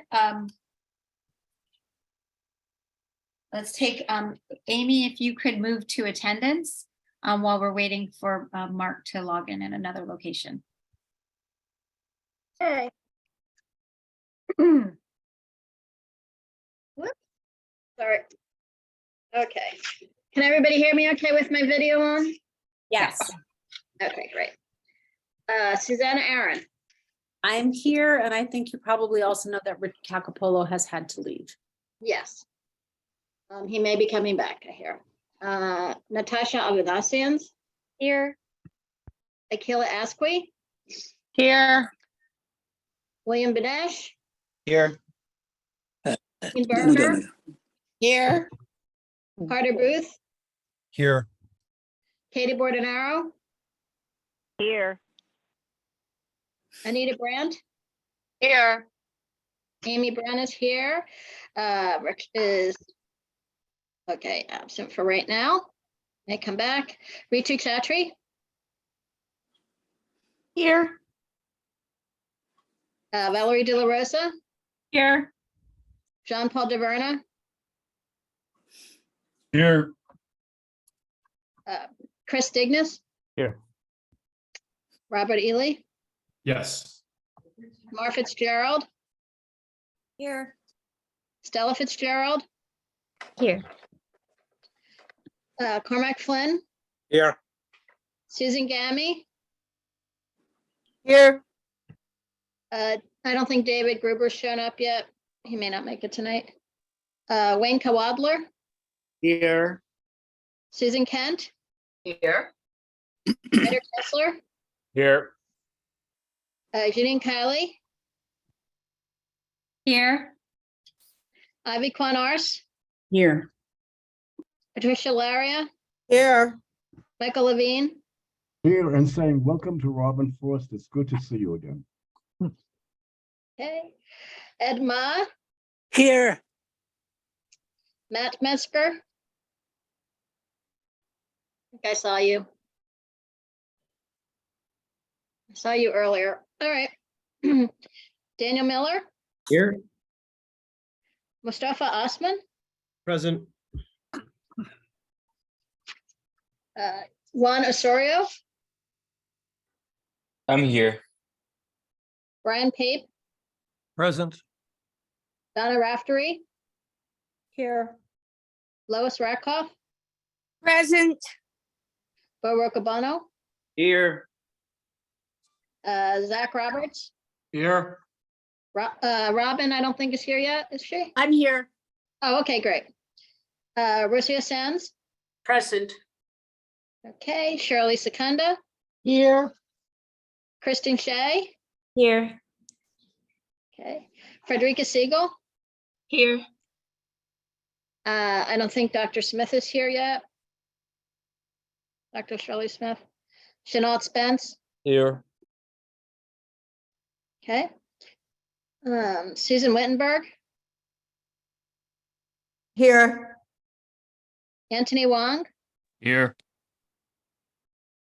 Eugene Yu, Here. okay, Adam Zeldin, Here. great. Okay, thank you, Amy. Okay, we're going to turn it over to our new district manager, Mark Diller. Mark, take it away. Thanks very much, and I hope that these acoustics are better. All Excellent. right, I'm getting a thumbs up. Terrific. Well, I'm Mark Diller. I'm your new district manager, and I couldn't be more thrilled to be joining you and to be of service to you as board members and to the community. This is really where I hope that I belong and hope to do a good job for you. And forgive me if I start with a few thanks.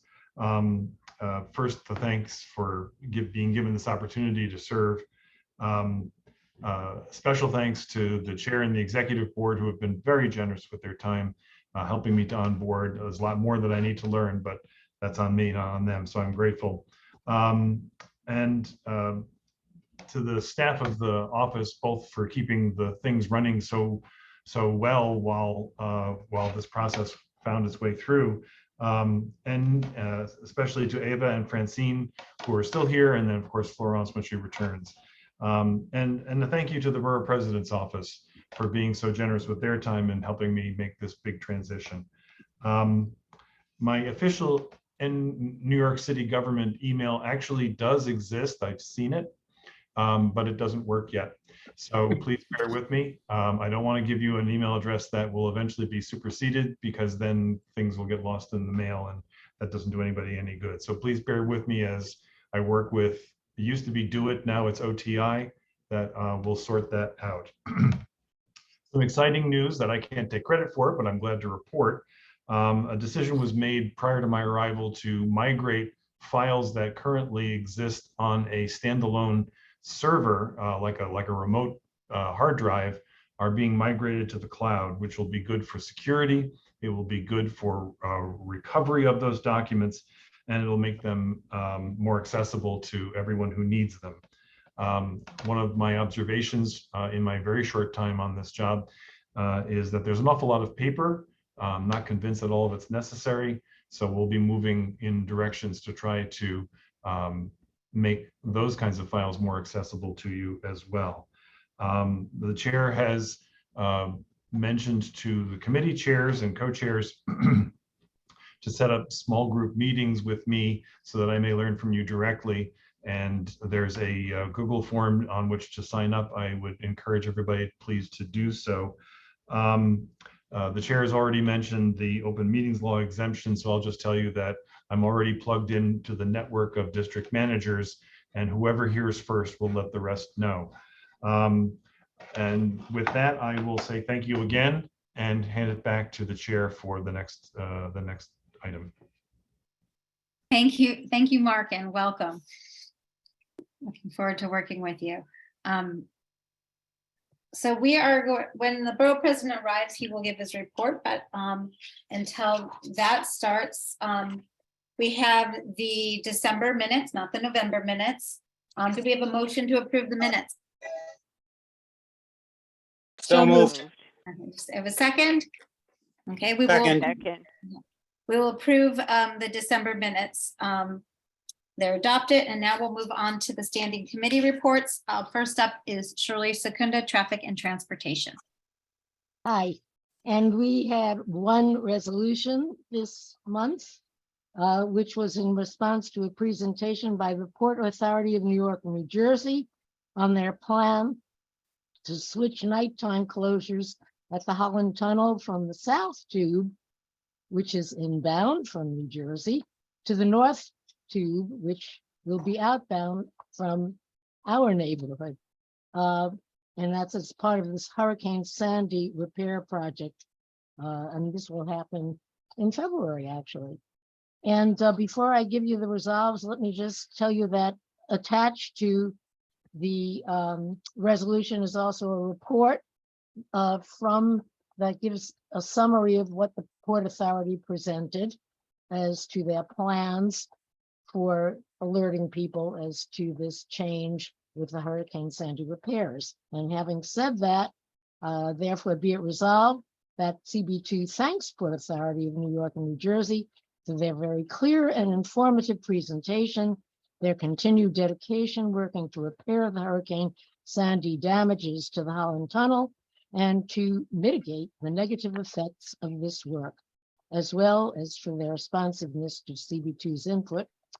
Further, CB2 urges PANY&J to work with the New York City DOT and New York Police Department to station TEAs as traffic enforcement agents on Broome Street at Broadway to provide advance notice of the tunnel closing and advice on alternative route options at this key location, as well as to work with these agencies to place signage on Broome Street at Lafayette Street for the same purpose. Finally, CB2 asks Port Authority to consider eliminating path fares during the time the North Tube of the Holland Tunnel is closed for repairs of Hurricane Sandy damages, starting earlier than the 11:59 p.m. North Tube closing times and ending a little later than the 5:30 a.m. North Tube Sunday through Thursday opening time. That is waiving path fares from 7 p.m. to 6 a.m. Sunday through Thursday and 7 p.m. to 9 a.m. Friday. So this gives a little more leeway to users in order to encourage using path in preference to driving on alternative routes while the tunnel is closed. And that was approved unanimously. And also do want to tell you that the Port Authority's presentation I'm planning to put onto the CB2 website for anybody that wants to take a look.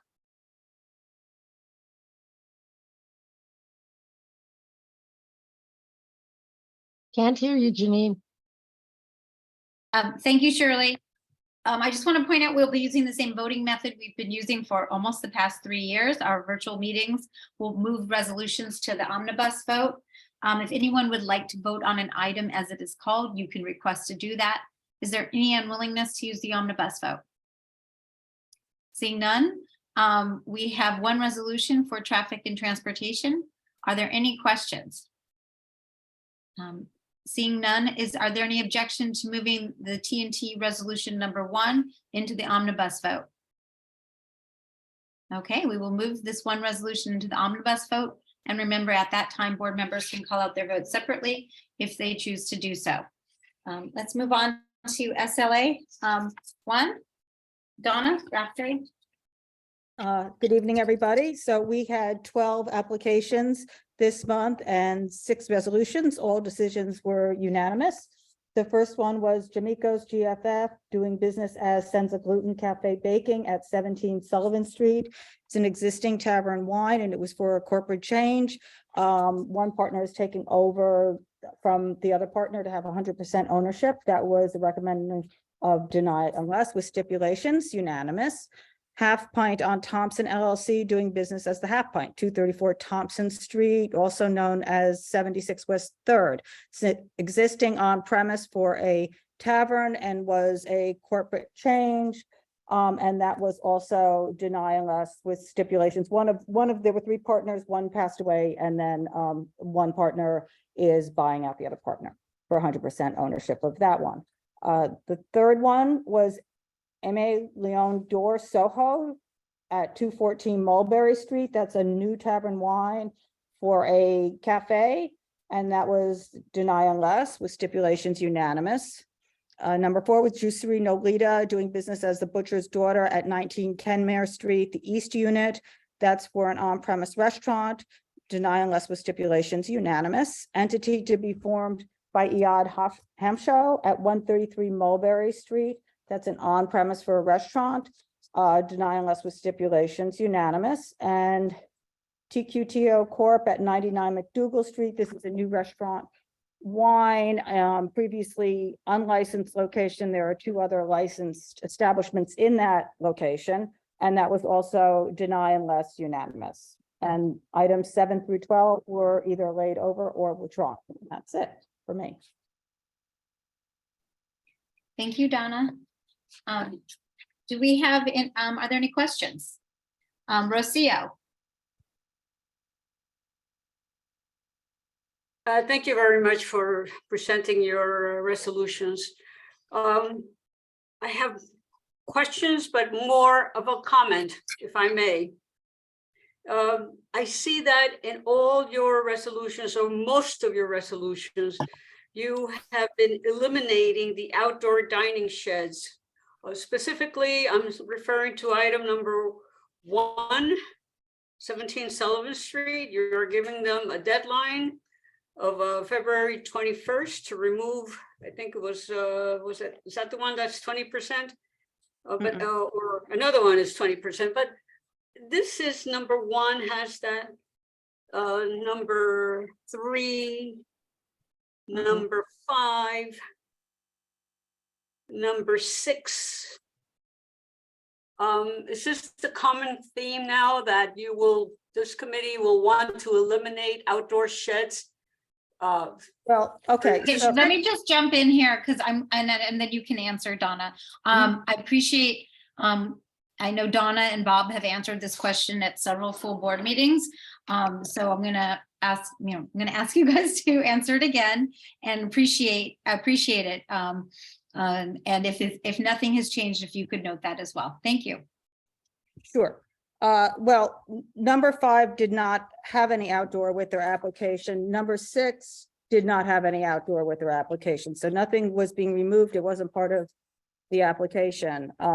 Number 1, part of their application was coming back for a change in method of operation to add an outdoor shed there. And they had put one in under the regulations if they had stipulations preventing them, well, that said that they were not having any outdoor seating. The regulations are that they need to come back to the community board for a change in method of operation in order to add that outdoor shed. It's a very narrow establishment. The shed that is there is going past a residential entryway. It is also going past another business. You can't access the street from it, and they can't narrow it down because it's too narrow to do anything like taking some of it off to allow for access. So they have agreed to remove it. And that's the story with that one. Thank you, Donna. We have another question from Chris. Yeah, I guess my question is more specifically about the 20% then, because like I was on the that rig is when not, we Chris, that's Sorry, not in what? my resolution. That's not in my resolution. Well, then do you have any information about what the 20% If that's on is? SLA2, we'll address that next. All right, well, I guess my story was about how I was on the rig when we clipped that one, the fire truck. But that was my only reservation about reducing some of these things, because we're always used as the excuse, and it's unrealistic. All right, thanks. Thank you, Chris. Ryder? Yeah, I think maybe this has already been answered, and I apologize if so, but I feel like the general question about the provisions, including agreement not to have outdoor dining, has been discussed in months past.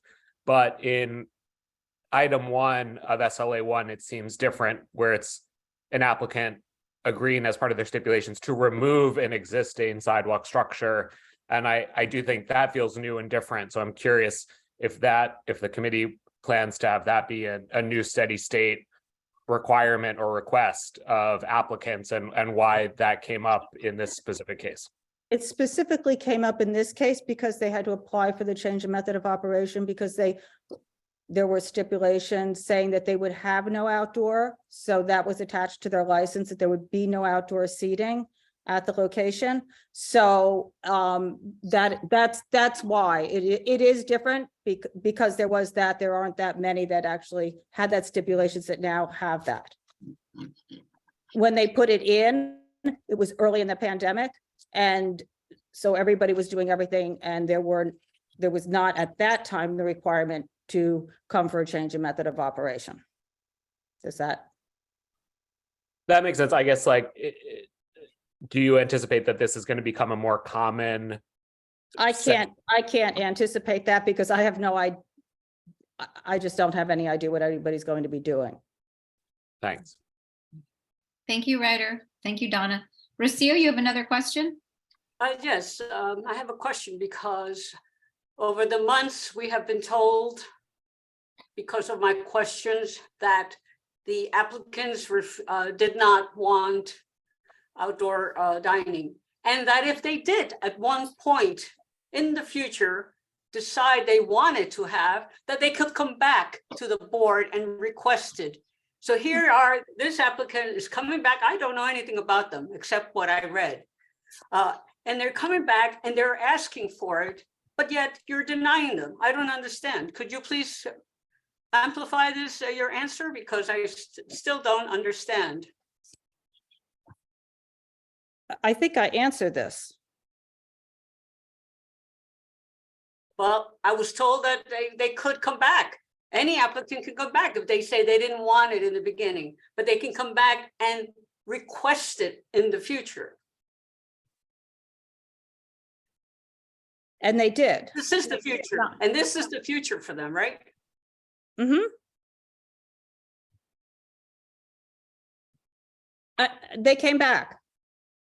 They came for it and it doesn't work in the location. They agreed to remove it. Thank you, Donna. Susan? Thank you. Quickly, just keep in mind two things. One, we have to review each application individually so that we don't have an overall policy. That's sort of completely against, regardless what anybody might feel personally, pro or con, the structure, how the committee operates. And also the other thing that we don't know is where the city is going to land on this going forward. I mean, all we do know is that existing sheds now are not going to be the sheds we're going to have in the future. So one thing we do try to advise, or have on occasion advised applicants, is don't overspend on building a shed now, because you could have to take it down in 6 months based on the city, not on us. So it's an unclear moment, but those are two things that we always take into consideration. Thank you, Susan. Adam Zeldin? Thanks. One question, one brief comment. What % of active licenses have a similar stipulation prohibiting outdoor dining, in all forms? Approximately. I have no idea. Guess. Can you guess? I will not guess. I have no idea. Okay. Do you have the data organized in such a way that we can easily report that? Or would we have to go through each resolution one at a time in order to ascertain that answer? You can go through each resolution, I guess, one at a time. I don't, no, I don't have the data so that can easily be reported. Okay. What would it take in order to provide an estimate? What's the barrier to providing an estimate? I think we should, those are good questions, Adam. It's my understanding that in preparation for the meeting, committee members pulled up old licenses and applications, and it took a lot of time. So as far as I know, there isn't a database that has this. So so the question I think we should look is there a database? And if so, let's find it. But I don't want us to, I think if that's a worthy question, that's worth looking into, but not at this meeting. But Bob, you may have an answer.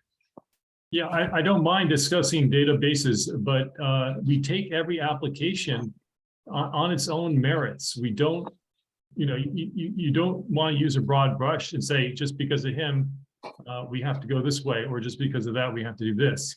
So you certainly can have statistics, and you can certainly figure it out using data, but every application, every location is different.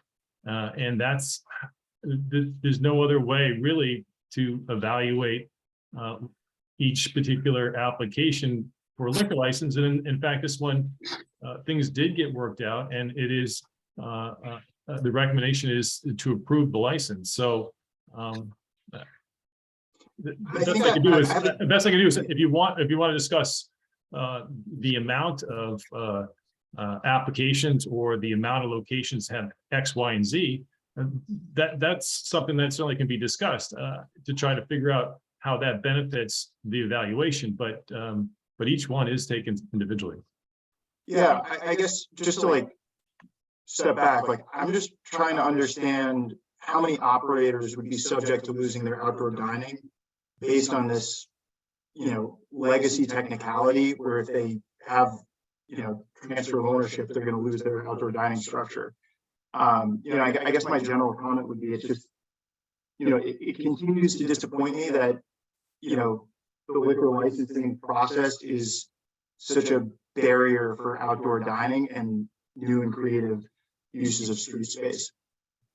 Okay, thank you, Adam. Do we have any other questions? Seeing none, is there any objection to moving SLA 1 through 6 and items 7 through 12, which are laid over, withdrawn, or did not appear, into the omnibus vote? Seeing none, we will move these 12 resolutions into the omnibus vote. If you want to call out your vote at that time, you can do so. Bob Ely, SLA 2. Thank you, Janine. With SLA 2, there were 14 applications. Of those 14, 8 of them were resolved, and the rest of them were either put over or withdrawn.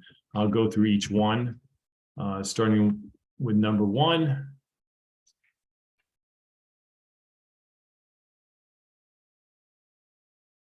Okay. Is a Banter Hospitality Group at 169 Sullivan Street. This is an existing on-premise license. It's a change in ownership, change in method of operation. The recommendation is deny unless with stipulations, unanimous vote. Number 2 is Perry Street Project, 176 Perry Street. This is a corporate change. Again, deny unless with is it resolution, and there are stipulations in place. Number 3 is Sushi Sauce Sace. I'll just say Sace. DBA Sushi at 456 Hudson Street. This is a restaurant wine application to operate a sushi restaurant. Deny unless with stipulations, again, unanimous. Number 4 is 177 First Avenue, DBA Figure 8 at 18 Cornelia Street. This was a restaurant wine transfer application. The recommendation was to deny the application. Again, I did not put it in the resolution, but that was a unanimous vote. I apologize for that. I'm going to have to add that. Number 5, Saint Sabino, 113 Greenwich Avenue. This is a new on-premise liquor license to operate a restaurant. Deny unless with stipulations. This was not unanimous. It was a 6-1 vote. Number 6 is WF1 LLC. This is the DBA is pending at 29 Cornelia Street. This is a new on-premise liquor license to operate a restaurant. The recommendation is deny unless with the stipulations in place. Number 7 is a catering on-premise license, catering for the 18th floor of an office building, the corner of Varick and Canal. There's a very large rooftop terrace. It was put over from last month to this month. We had a number of the members of our board go up to the rooftop to take a look at it. The recommendation is deny unless with stipulations. That one is unanimous. Number 8 is a application that we heard last month, and we made a decision last month. The request was for reconsideration of what occurred last month. The applicant reappeared. The same recommendation as last month, except the recommendation is deny it, but we created a path,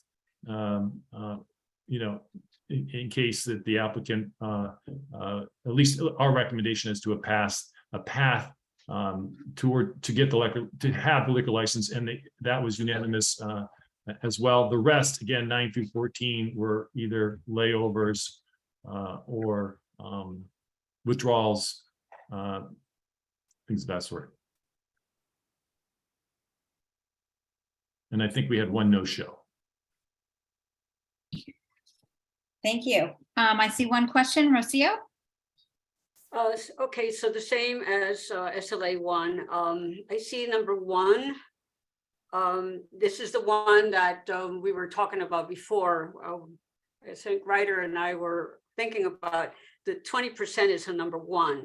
So number 1 is no outdoor space. Actually, that one is reduced by 20%. Number 2, number 3, number 4, number 5, and number 6. Also, no roadway dining or seating. So my question is, again, I want to concentrate, that is in general, okay? But I want to concentrate on number 4, figure 8. I know that Pearl closed, which was a wonderful restaurant. I love that restaurant. They closed, I think, in the beginning of September. And of course, there's a process that was taking place where the new owner of the restaurant, figure 8, was going to be taken over. Now, I could almost say it's almost unfair to say that they have to remove the outdoor dining and that you do not want the new operators to use it. The city designated it a removal of the roadbed structure because it was close, and I can understand that. But had the operator, which is the restaurant next door, taken over, you will be all over them saying, how dare you use the outdoor sheds that belong to Pearl when you don't have legal use.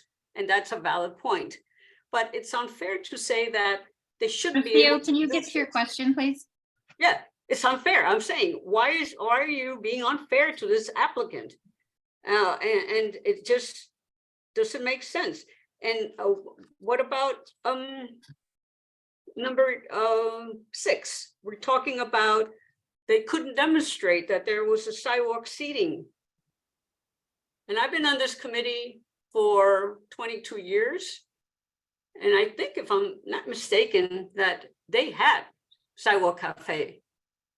Cornelia Street Cafe had a sidewalk cafe license. Am I wrong about that? Or they just did it illegally? So But I Bob, can so remember the voting. question is, was there Yes. sidewalk cafe at Cornelia Street? Bob? Yes. Was there, well, you're not even talking about Cornelia Street Cafe. You're talking about a different application. Yeah. So You're I don't talking about understand why figure you're 8. asking me about This Cornelia. applicant didn't open up yet, so you can't talk, you can't talk about. You say in your stipulation. I don't say anything. There's a The resolution stipulation. that, Okay, Bob, if you could just answer the question, that would be great. I don't think there is a question. I'm waiting for one. So when there is one, I will answer it. Okay. Rocio, do you have a specific question about this application?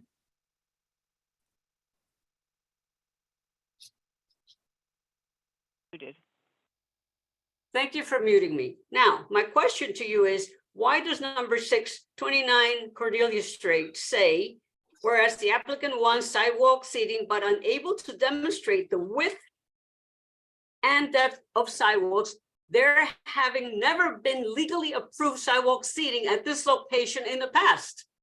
Why does this say that? If, as far as I know, Cornelia Street Cafe always had a sidewalk cafe. Thank you, Rocio. Bob? Okay, well, they didn't establish the width of the sidewalk. They didn't actually establish that. There was no diagram, there was no measurement taken. So they had no way of showing us that there could be 8 feet of clearance for people to walk down the sidewalk if they had tables and chairs there. So we told them, you can always come back and resolve that after you take a measurement and you can show us what exactly is there. And they were fine with that. Because it wasn't really, that the sidewalk cafe wasn't super important to them, but that was the problem with it. They didn't provide the measurements, they didn't provide a diagram that showed what they need to show, even under the temporary program. Thank So you. would you be willing, excuse me, so would you be willing to remove the wording that you have there, having never been legally approved sidewalk seating at this location in the past? Rosia, if you can show that there was legal sidewalk seating there in the past, okay? Community board has the records. Just because the community board has a record doesn't mean it was legal, okay? Or it was permitted there. If you can show to me how it was permitted there in the past, then yes, but they were not able to show that. And no one has been able to show that. So until that is shown, that is the conclusion that has been drawn in the Thank you. resolution. Thank you. I think that answers the question. Do we have any other questions from committee members? Okay, seeing none, is there any, I'd like to move SLA 2, resolutions 1 through 8, and laid over withdrawals and no shows 9 through 14 into the omnibus vote. Any objection to moving these items into the omnibus vote? No. John Paul DeVerna? But you didn't. Yeah, I don't know, maybe Rocio is getting to what I'm starting to get concerned with. but This is we, raising up so well. Yeah.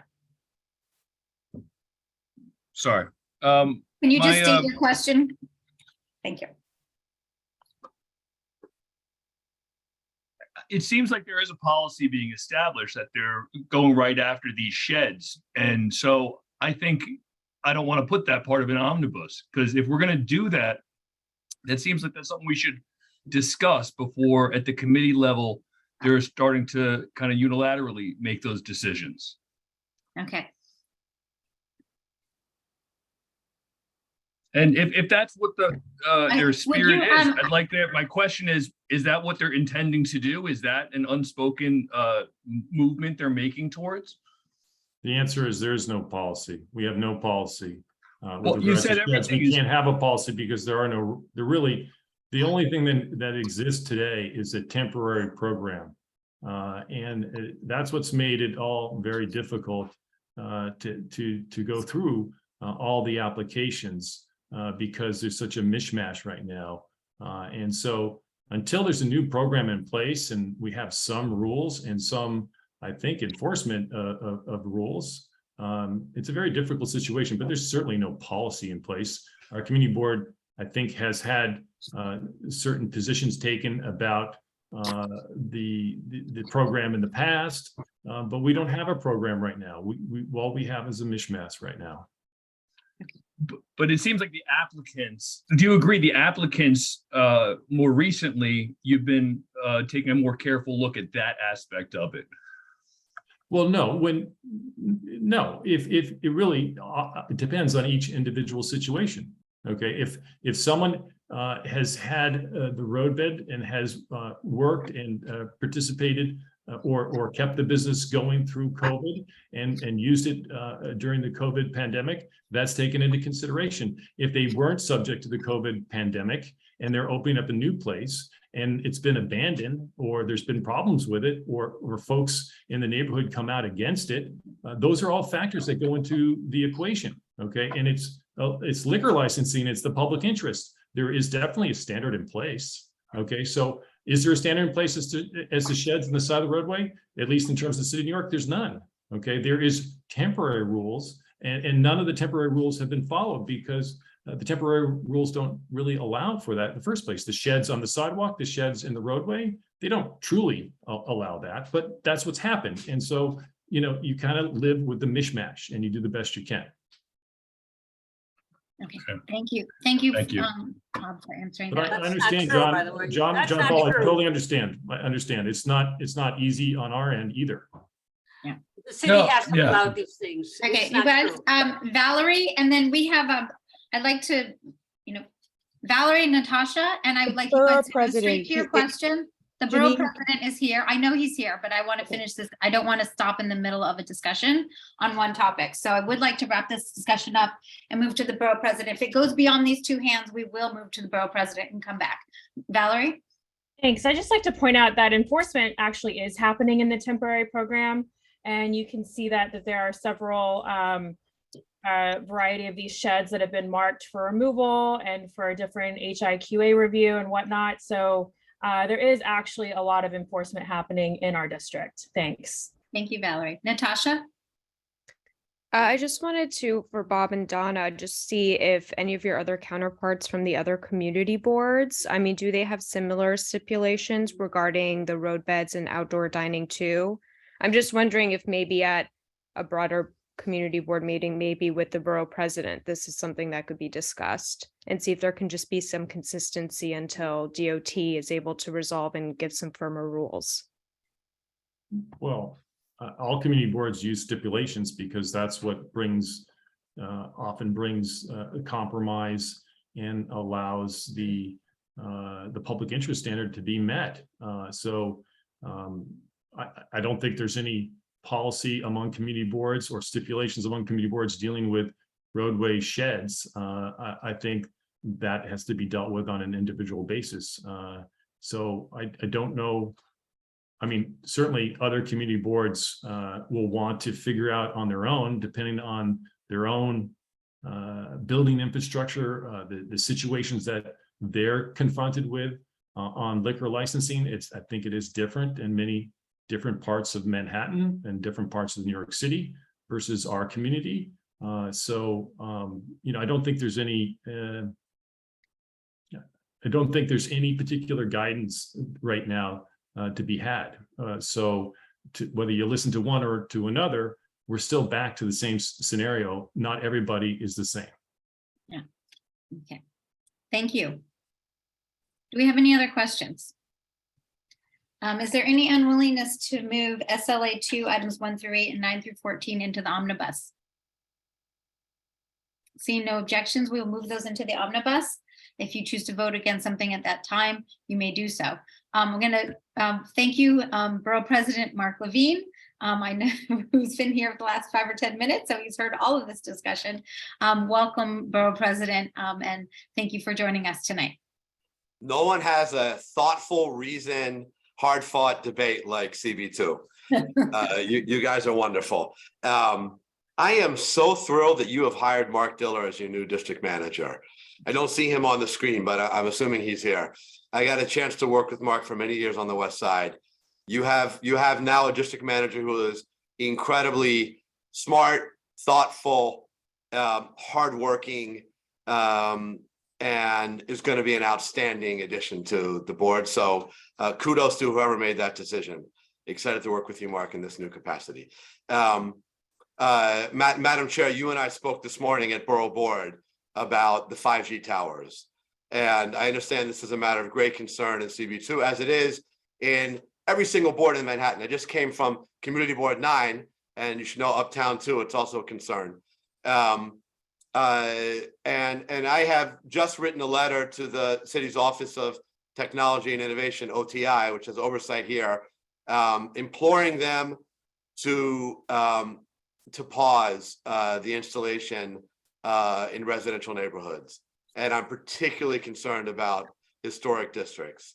I have concerns on several levels. First, this program is designed to close the digital divide, and it's not clear to me that they are prioritizing high needs communities.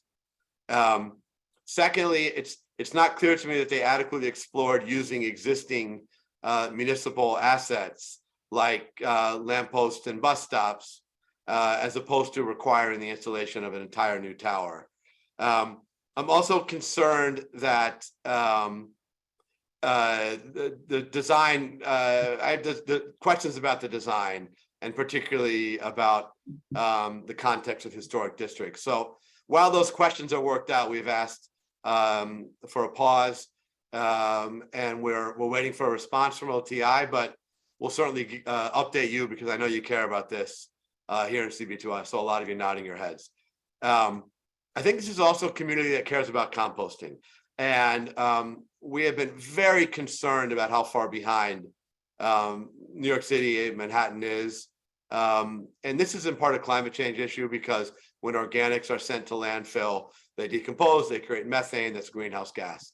There's hope on the horizon. Queens has a pilot now where every single building has, by default, compost pickup by a Department of Sanitation. This is what we want for Manhattan. And so we joined with all of the Manhattan council members, including, I guess your local members are council members Botcher and Marte, in sending a letter to the Commissioner of Sanitation, imploring them to implement this in Manhattan. We want every building by default to have pickup for composting. It's a matter of environmental justice and much more. So we're going to continue to fight on this. I don't know if all of you saw the article in the New York Times today about the this new study showing the impact of street trees and the benefit to communities. But it is really exciting to see more acknowledgement of this. We are fighting with all four of my borough presidents to get the planting of 1 million more trees in the city. CB2 has passed a resolution in support of this, if I'm not mistaken. Thank you for that. The New York Times is now chronicling how many community boards are passing these resolutions. So what you're doing matters. We're going to keep pushing for this. We'll certainly keep you posted. We now have applications open for capital requests. So if you have projects in your community, schools, parks, libraries, cultural institutions, nonprofits, senior centers, etc., this is the only time of year where we collect capital applications. The process is open until February 23rd. We're happy to help orient you or groups that you might know in applying. So please don't let this window close. We really want to hear from you with your ideas. You know the community. And also open for applications now is community board applications. So get yours in if you're up for renewal and spread the word to emerging leaders. Finally, I've got my first annual State of the Borough address coming up in a little under 2 weeks. It's going to be Tuesday, January 31st at 6 p.m. I would love to see CB2 in the house. We're doing it. We're going to move around the borough every year, but this year we're doing it uptown at City College. You can take the 1 train right up. Very easy. Come on by if you can on January 31st. Thank you, Madam Chair. I see a question or two. If there's time, happy to take them. I'll defer to you on how tight your schedule is. Well, okay. Board members, I see 4 hands up. There may be more. Just please get your question out in about 30 seconds so we have as much time as possible to hear from our borough president. Rocio Sands. Thank you so much for coming and joining our wonderful meeting tonight. My question is regarding your comments about composting. Yes. Where is the education for residents about making efforts to actually do composting? Many residents did not make any efforts at all to compost in the past when the program was instituted a few years back. So where is the education going to be? Huge and important point, Sophia. In fact, we've probably been sliding backwards. We had made progress before the pandemic, and because composting was cut back, I think we've even unlearned what little habits we had. I've been talking to something called the Sanitation Foundation. Don't know if you know that. They're a kind of a nonprofit arm, and education on this matter is one of their mandates. We need to do better. We need more. Well, first, we have to have collection, but also we have to teach people what goes in what bin. So I'm with you on this. I'm working with the Sanitation Foundation to roll out some education programs. Thank you, Lucia. Thank you.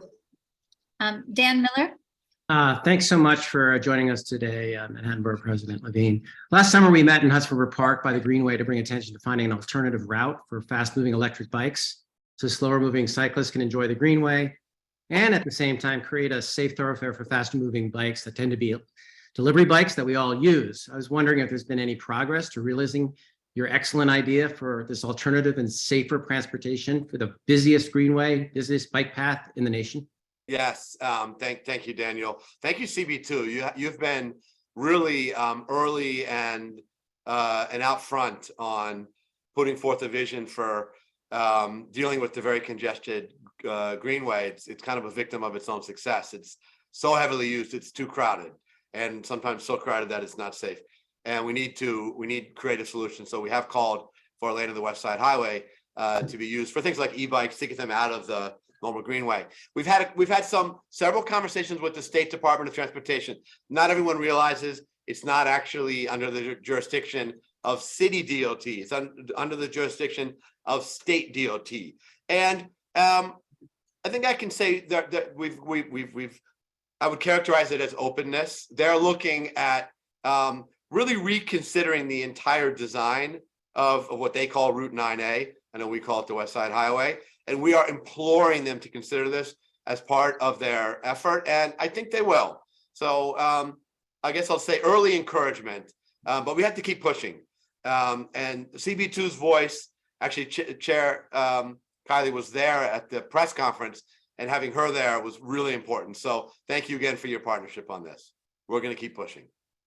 Thank you. Frederica Siegel? Yes, thanks. Can you tell us on what grounds CB9 was opposed to the 5G poles?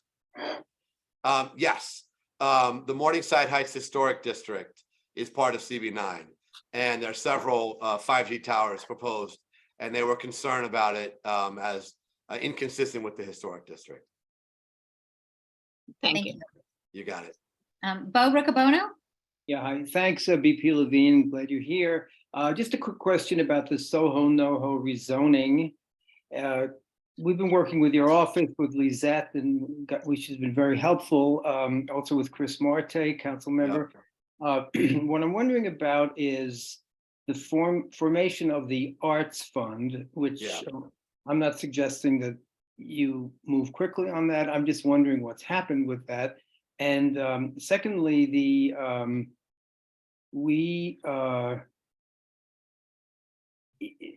don't want to get into the weeds on this. Let's just leave it on the Arts Fund. And the other thing is, the Buildings Department has come out with a sort of preliminary building bulletin. This goes to the issue of conversion.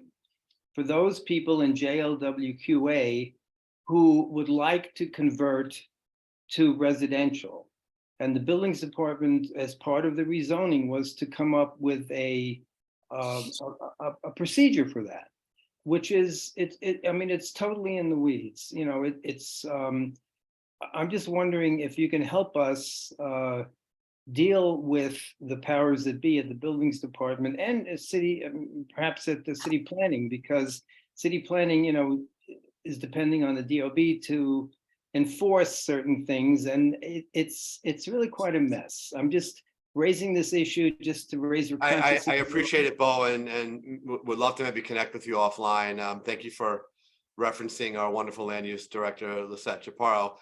There's been very little movement on setting up the Art Fund. I will say that I've spoken to some of the residents there, longtime artists who are concerned about the way the rules around conversions are emerging. And so I want to hear them out as well. I don't want to do anything that would undermine what is really a precious artist community that's so essential to the identity of the neighborhood.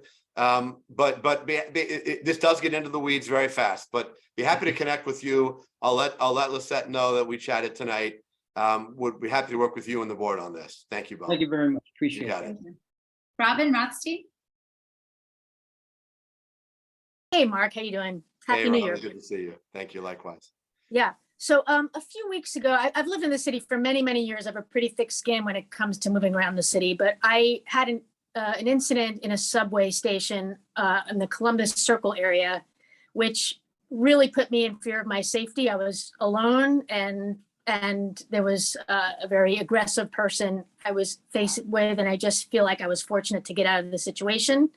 So my questions are, what's the best way to report incidents like that? I mean, obviously I made it out, but some unaware person might, not know about this station. I'm sure there are many other stations like that throughout the city that are unmanned or just, sort of precarious. That's my first question. Second, is there anything being done to make those stations either safer or put people on alert that they are walking into a stairwell that might, it's best to have a buddy with you or something. I've now learned to walk to a little out of my way, not a big deal, but to more populated stations. But that really unnerved me. And I was just wondering if you've heard anything about this and what's being done to make it better. Well, Robin, first, I'm very sorry that that happened to you and happy that you're okay. But of course, you shouldn't have to deal with that ongoing fear. That's unacceptable. I'm not entirely sure I caught which stairway that is. And since it's not CB2, I might not go down the rabbit hole with you now, but we could connect offline. Look, you have to make a judgment call about whether you're calling 911 or 311 in these circumstances. And if there is an immediate threat to someone's safety, you need to call 911. But if it's not an immediate threat, perhaps not. If it's a person in distress, we want to get them help, for sure. So maybe you can connect with us offline, and we can, since it's not a CB2 issue, we can delve more deeply into it. But I appreciate you raising it, Robin, and I'm glad you're okay. Thank you. Ivy Quinarsa? But I just want to say, the only reason I mentioned it is it happened in Columbus Circle, but I could easily see it happening in any other station that has, that isn't the primary stairwell. That's one of those alternative stairwells. So I just wanted to mention it, even though it did not happen. When they cut back on token booth clerks. Right, exactly. This is one of the downsides. But I appreciate your point, and let's put I just want to save together. other people from what happened to me. It was really upsetting and disturbing. And so I just want to make sure no one else has a worse fate than I did. Thank you for that, Rob. Yeah. Hi, Mark. Hi, Really Ivy. quickly, how are you doing? Great. Composting tree, tower, access to funding for projects, right? Is it Lisette that would be the best person to reach out about doing projects that would message out in the different language, and how, not just the language, but how do we distribute this information? Do you mean how do we distribute information about applying for capital funds or For capital funds, also the notice of the towers that's happening now, because I was in the meeting that Will had a couple of nights ago. There was, the Chinese community wasn't there. I didn't see the Latin community being there. And I think, while we're putting a stop to that, I think we should spend time to message the community to show up in these meetings as well. Right. Well, I just want to clarify, Lisette Chaparro is our land use director. She's great, but if she would only be the person for land use zoning type issue. We have different teams for each of the issues you mentioned. Our wonderful liaison to CB2, Andrew Chang, is here, who you can contact if you're not sure where to go in the office. He'll get you to the right person. But look, the point you're raising on language access is super critical. When we do social media, we do it in Spanish and Chinese. If you see me post our official stuff on Twitter, you'll see we make that effort. We have multilingual staff, of course. But I think you're raising a concern about city agencies not offering adequate multilingual communication and adequate language access at in-person meetings. And that's not acceptable. We have to do better on that. I didn't realize there was not good language access on 5G towers, and I'll talk to OTI about that too. They've got to do better on that. So I appreciate you raising that, Ivy.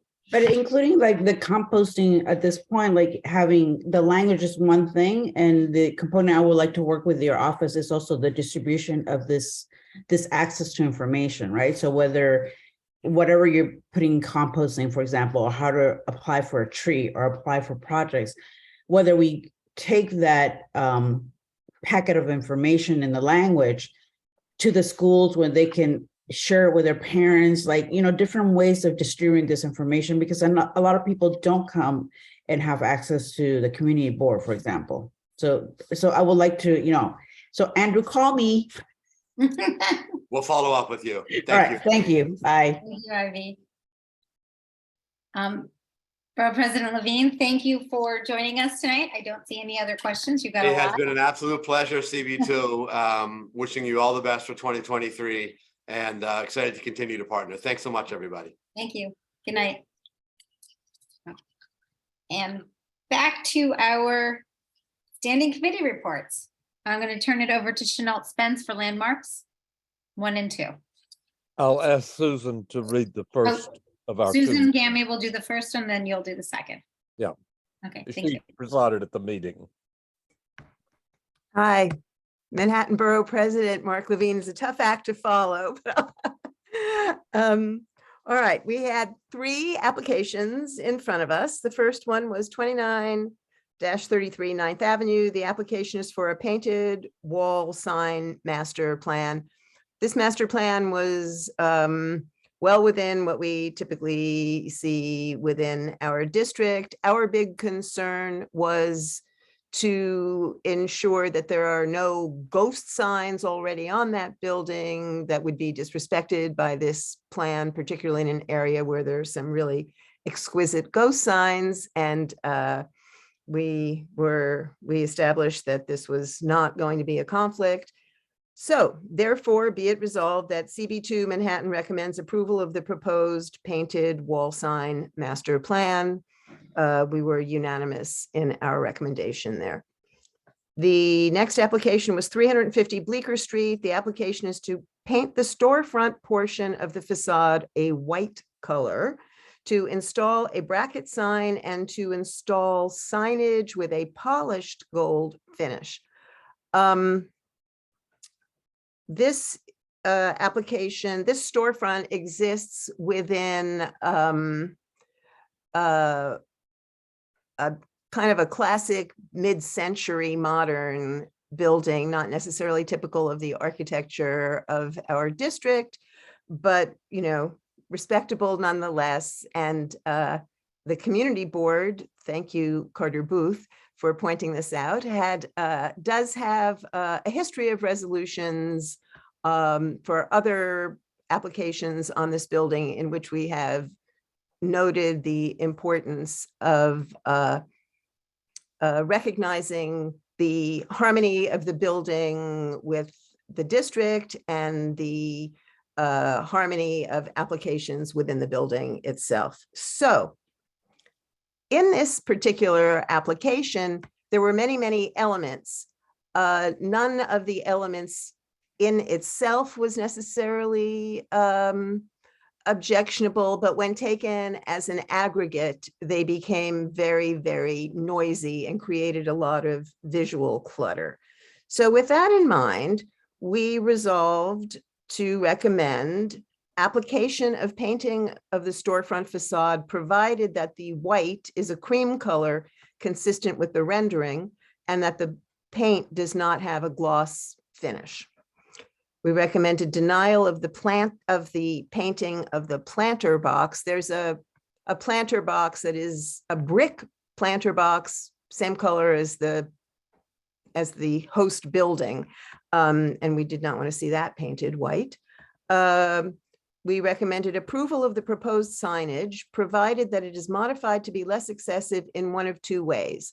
Either approval of the bracket sign minus this little dangling sub sign that was shown, in which case we would not want to see any of the proposed increase of the width of a backlit pinpoint sign on their facade, or approval of the proposed increase of the pinpoint signage without the addition of the bracket sign. We also recommended denial of a lockbox, which may or may not have been part of this proposal.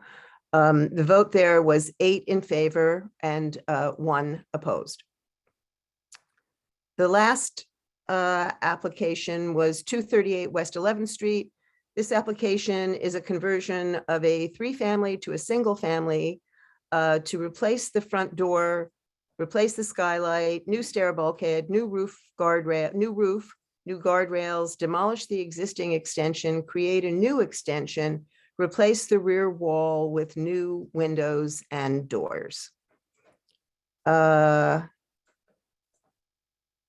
Therefore, be it resolved that CB2 Manhattan recommends approval of the front door transom and skylight, denial of the proposed guardrail and bulkhead, and recommends that the position and design of the bulkhead be modified in order to accommodate a less publicly visible guardrail. In this case, the guardrail was very prominent from a public thoroughfare, and this was something that concerned us greatly, not only because it was in conflict with the building itself, but also as a precedent. We recommended approval of the demolition of the existing rear two-story addition, even though we feel that the addition, while not original, is also not without historic value.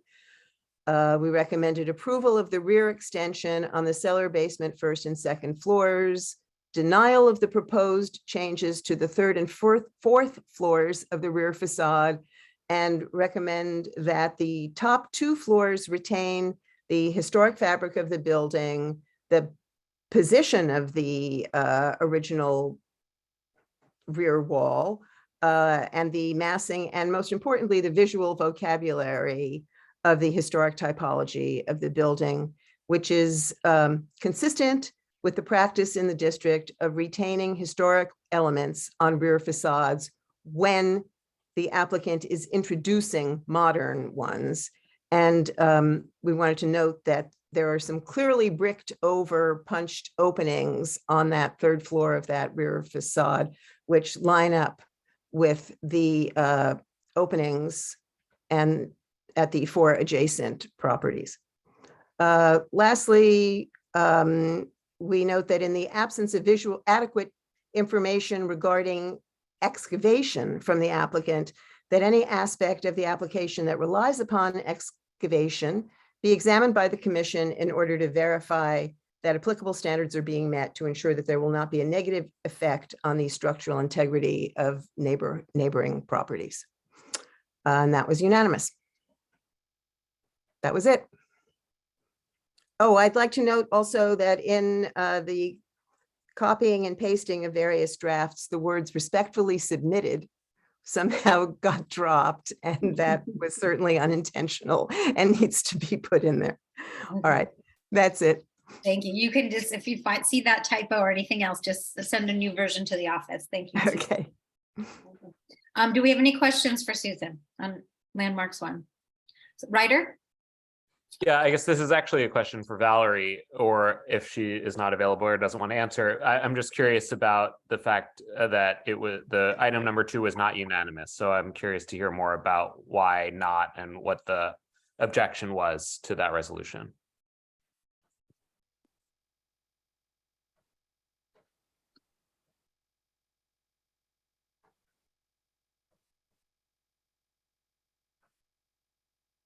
Is Valerie here?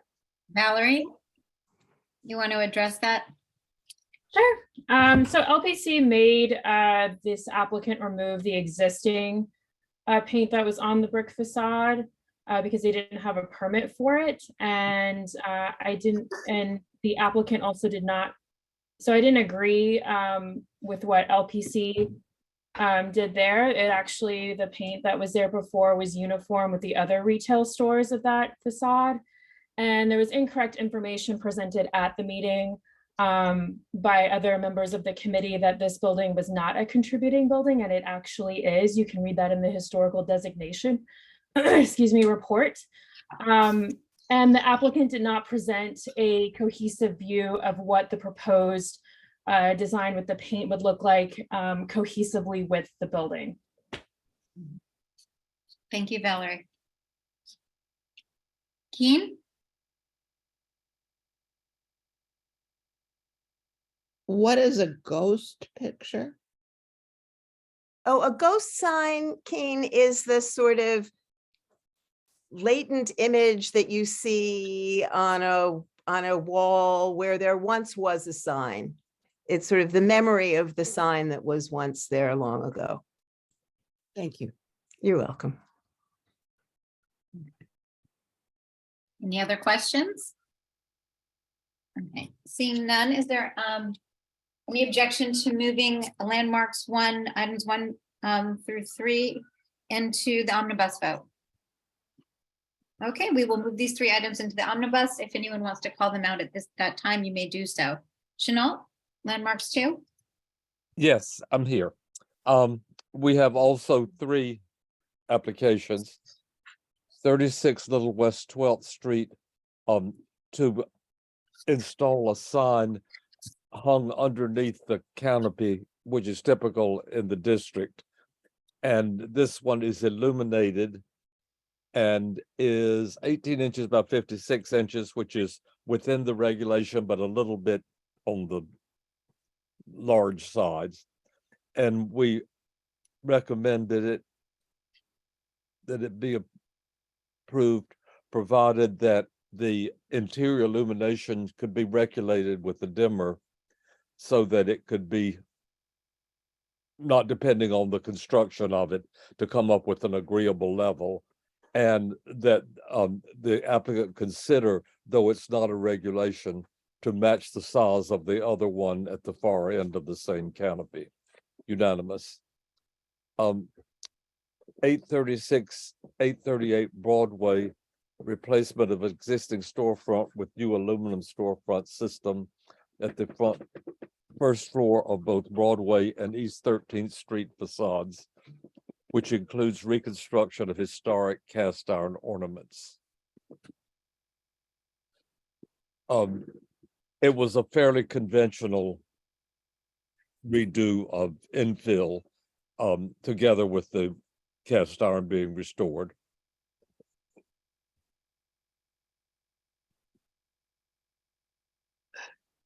We approved the alterations in the window to bring them back to their historical size opening. Denial of the transoms, which were oddly little eyebrows instead of a proper transom height. And it just gave a peculiar and non-historic proportion to the whole window. And denial of the glass doors, which make the whole thing contemporary rather than just the windows themselves, and that they be shorter, historic in design, and made of wood.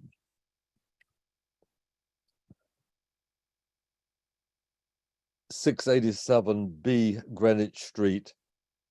This is the little mews on Greenwich Street and 10th Street that is sort of like a miniature, almost Disneyland patron place, fairly recently built.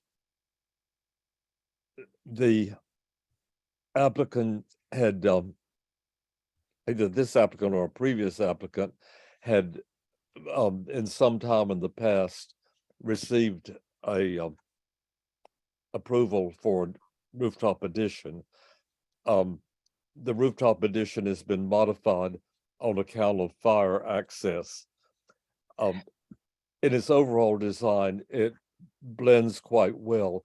It's a situation where the rooftop addition should not look like an addition or a later construction, because it's not a historic building, and they've done quite a good job of making it look from the front as though it was always there. We recommended approval, provided that the sides be in the same brick as the house, so that it gives the appearance of a lot line window, a lot line wall extending above the other house next door. Also unanimous, and the 4th application was withdrawn. A significant part of the building was discussion of the 5G towers. Anna Markham from Village Preservation gave quite an extensive report about what they knew and what they didn't know, basically. Details of it are pretty much incorporated into the links that are there, if one cares to look further. And there'll be much more about this in a later committee report that is quite comprehensive in including it. The important thing that we said is the obscurity of the whole process and what information exists and how to complain or how to have an idea of what's going on. That was only a report, not a resolution, so there's no vote. That's it. Thank you.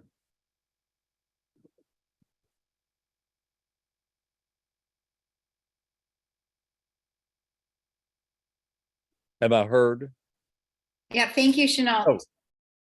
Do we have any questions for Chanel? I don't see any hands. Is there any objection to moving landmarks 2, items 1 through 3 and 4 laid over into the omnibus vote? Seeing none, we will move these 4 items into the omnibus vote. If you choose to do so, you can call it out at that time. Next up is Cannabis Licensing Committee, Mark Fitzgerald. Hi. This month, Community Board 2 Cannabis Licensing Committee heard 1 application for a conditional adult use retail dispensary. The owner and his team presented plans for Smacked, a mom and pop shop located at 144 Bleecker Street. Hours are 10 to 10, 7 days a week. There are no plans to make structural changes to the facade, but the owners have painted and cleaned the graffiti that has been covering the front of the store for many, many years, including the historic Doric columns designed by Raymond Hood, also designed Rockefeller Center and many other buildings, revered buildings in the city that were installed around 1920 when it was Maury's Restaurant. Signage will be modest per OCM store exterior rules. The applicant did extensive community outreach prior to the meeting, and they were joined at our meeting by their security team, which is made up of retired high-ranking NYPD officers. They shared their line management, sidewalk stewardship, and addressed any concerns about safety and security. I'd also like to mention this is the first dispensary owned and operated by a justice-involved individual. And it is also the first operational turnkey dispensary sourced and built by DASNY and the New York Cannabis Social Equity Investment Fund. All operations will be in compliance with OCM guidelines and heavily regulated by the state. Our committee voted unanimously to approve the application. And if you want to read more about it, Governor Hochul made put out a press release announcement about it the other day, yesterday, actually, or this morning. Any questions?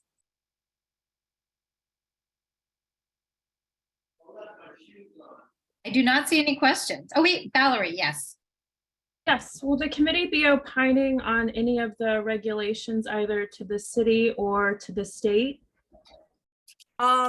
Yes, I think that we will. Originally, I wasn't going to actually, several other boards have reached out.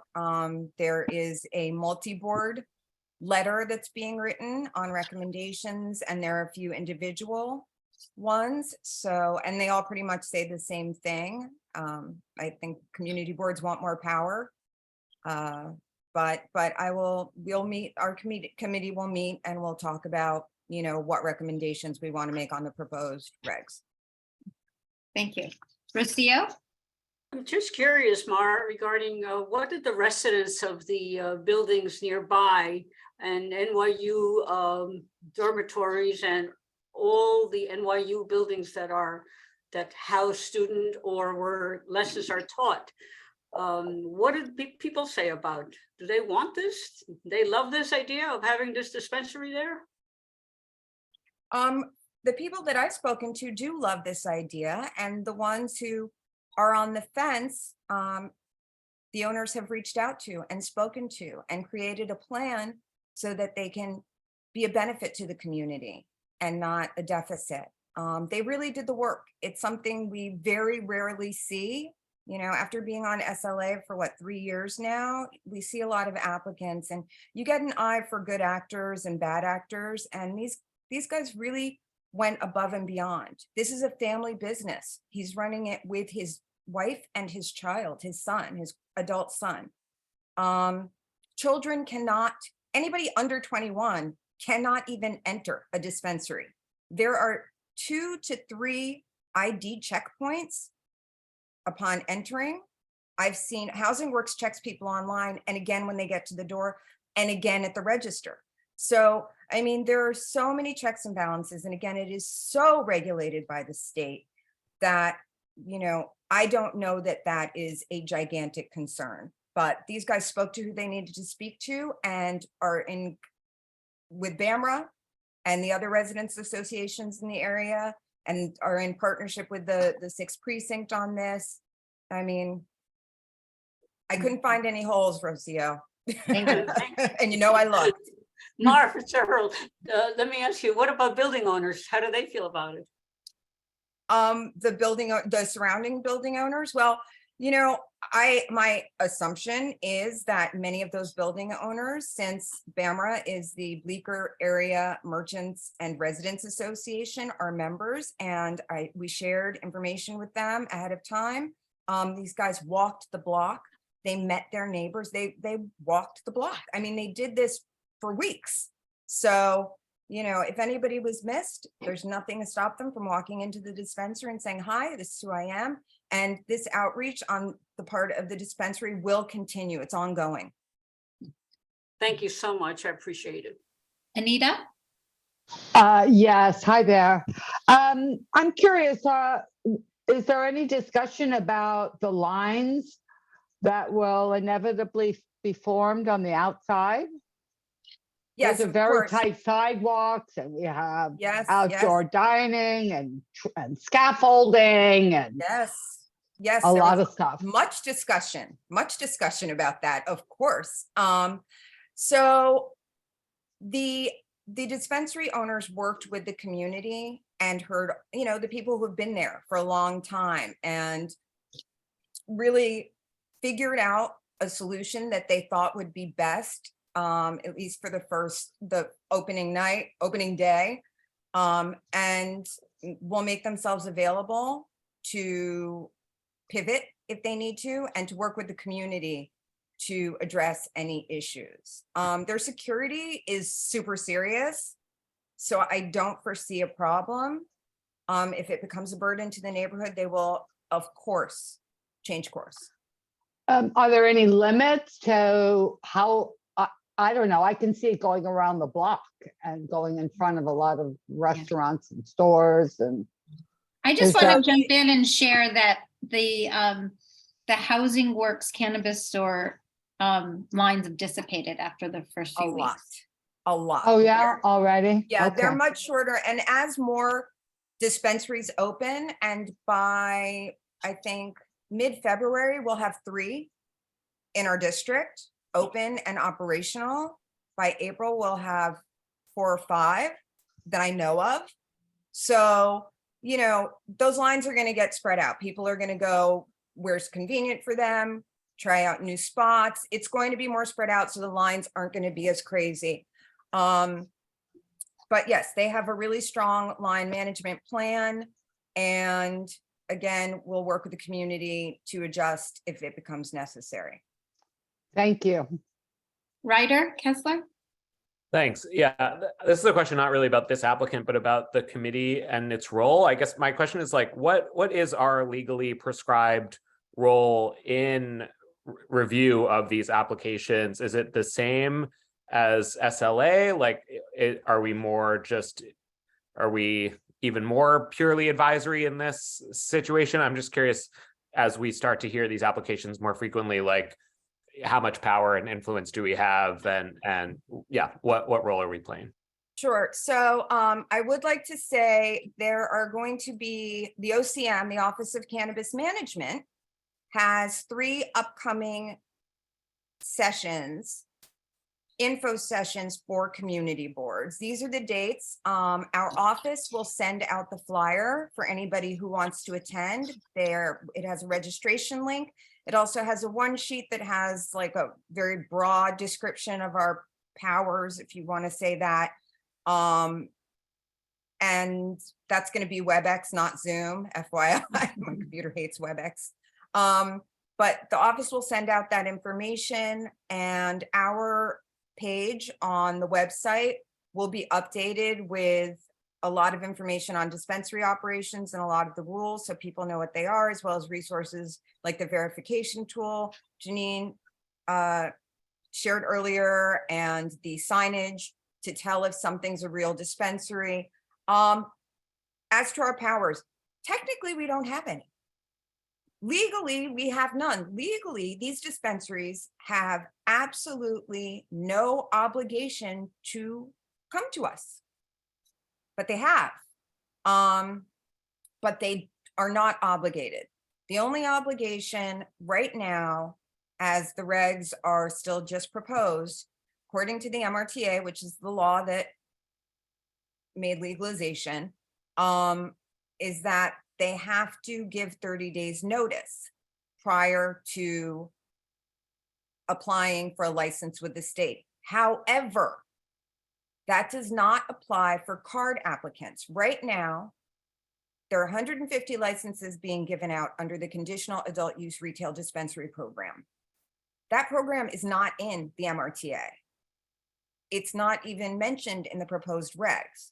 So technically, these 150 applicants, these first applicants, by the way, only 36 of those have even been granted to date. I think there are going to be some more on Wednesday at the next OCM CCB Cannabis Control Board meeting. But right now, there are only 36 of those. And those are not written into any law. It's part of a program. So no, we really are just advisory. We are allowed to make a comment 30 days after we receive notice. There's no timeline or anything. And just to clarify, it's time, place, and manner? Time, place, and manner, but we still don't have definitions. I'm told that the definitions for time, place, and manner are perhaps a few months out, but I've been on top of them. We need that now because a lot of boards are really confused. Okay, thank you, Mar. We have two more questions, Ritu and Rocio. Mine's a comment. I just wanted to say, from everything I've seen and heard, Mar, you've just done an amazing job as chair of this committee. So congratulations. Thank you so much, Ritu. Thank you. Thank you, guys. Okay, and Rocio. Yes, I remember reading a couple of months ago a statement that was put out probably by your committee, by you perhaps, relating to your position about the purpose of the committee. Could you please remind us all what was stated in that particular notice that was put out? Do you recall that? I don't recall that. Janine, I'm not sure what you're referring to. Okay, so there was a statement that was written. I remember reading it in one of the, I don't know if it was a resolution or before this whole thing started, the ball started rolling, when the committee was formed. It was something about we will try to permit, not exactly permit, I don't remember the wording. That's why I'm trying to remember. Rocio, why don't you find it and what was send the it to mission? me? Okay, you guys, I'm gonna just jump in here. Yeah, If why you don't can you find find it that and and send it to share it. me? And Mar, I'm Yeah, just what gonna was the jump in. mission? What is the mission of the committee? The mission The mission of the committee, Go ahead, Janine. it's to review the cannabis applications in our dispensary applications in our community board. Like many things that the community board does, we are advisory, and the focus is on time, place, and manner. The law is written, but the regulations are in flux. Every time we go to look at the regs, they've changed. So it is an evolving situation in terms of our scope, but the main focus is on time, place, and manner, which really affects, sort of the quality of life and the issues in our community. And I think the real issue is not right now, there's, like Mar mentioned, there's only one legal site. The real issue is the number of illegal sites around the city. I'm on a number of different listservs and chats, and that's the biggest complaint is people are like, what about this place? And what about that place? So right now there's one legal place and there's 1,000 illegal places around our neighborhood. And there was a city council hearing on that. We heard some comments on that tonight, and I'm sure we'll hear more on that going forward. Thank you, Mar. Appreciate it. Did I see another hand? I guess not. Thank you everyone for your questions. Do we have any other questions from Mar? Seeing none, is there any objection to moving this one resolution into the omnibus vote? Okay, we will move this one resolution into the omnibus vote. And next up is Will Benish. Quality. Janine, sorry, I'm supposed to recuse from those. Oh, yes. Matt Metzger is recusing himself, Thank you. and I think you need to give a reason why. I'm affiliated with Social Equity Impact Ventures, which is the general partner of the New York Social Equity Cannabis Investment Fund. Thank you, Matt. Thank you. And thank you, Mar, very much. Okay, and our last committee report, Will Benish, quality of life and 5G. And new official name for the committee, Janine? yes, and I just want to do a quick shout out because Will has been was all over the office of OTI and got them to come to our meeting, present questions, you name it. So thank you for making that meeting happen and making it a productive one. Thank you, Janine. A very busy month for quality of life this month. We actually had 2 meetings. Our first meeting was very short. It was our usual street activity meeting. We only had 2 FYI renewals, which we don't usually require to come show up at our meeting, so it went pretty quickly. The first was Astor Place Spring Fair, which was approved as an FYI renewal. That's March 26th. The second was CB2's own Spring Fair on April 8th. And we talked a little bit about the location. You know, we've been telling a lot of applicants that come to our committee that we don't want to see events on Broadway, given, you know, the impact on traffic and how busy the street is. And we noticed that our own fair is scheduled to take place there. So we wanted to talk with our new district manager about an alternate location. So we decided to lay that over. And that's not till April. So that was a layover and that was unanimous as well. So should I go on, Janine, or Carter has his hand up? Are you finished with, we'll finish with quality of life 1. Yeah, that's all for quality of That's it life. for quality of life. Okay, then let's take that and then we'll go to the Carter. Yeah, the second resolution is out of order because we cannot comment on our own street fair. So it needs to be removed. Okay. Thank you. Okay, sure. So do we just not, what's the process for our own street fair if we can't, it's just can't up to comment SAPO on it. basically without our. Exactly, because it's our own, we cannot. We're recusing ourselves. Yeah, exactly. Okay, sounds good. Thank you. All right. Now on to 5G. Yeah, Okay, so. yeah, we'll move them all together. Sorry, go ahead. No, so I just want to say before I jump into this, you know, this is something that all of us got up to speed on very quickly. And so I just wanted to thank our committee, many others on the board as well outside our committee who really did a lot of research and shared that research with the community. A lot of community members who put in the time to come to our full board meeting in December, to the landmarks meeting where it was touched on, to my quality of life meeting, and then again to the meeting tonight. So a lot of people passionate about this issue. So thanks for all the input and research that certainly helped me in getting up to speed as well. And I'll note that we had over 100 people attend this second meeting, which was 2 days ago. So look, I mean, the main takeaway from this meeting, again, we had OTI come present. It was not just OTI, it was OTI as well as representatives from City Bridge, which is the franchisee who is actually going about installing these Link 5G kiosks. They have proposed 9 different locations within CD2, 6 of which are actually within landmarked historic districts within CD2. Most people I think are aware now of what these look like, but they're 32-foot tall towers. They consist of they provide free Wi-Fi for surrounding areas. Some of them have screens, some of them don't. So those with screens provide advertising, and that's a way for the franchisee to generate some revenue. And then they're also able to generate revenue by renting the space in those 5G, the housing for the 5G on top of these 32-foot towers. They can rent that out to service providers like Verizon, AT&T, et cetera. And that's also a way to make revenue. So These are being installed by the franchisee, supposedly at no tax cost to the city.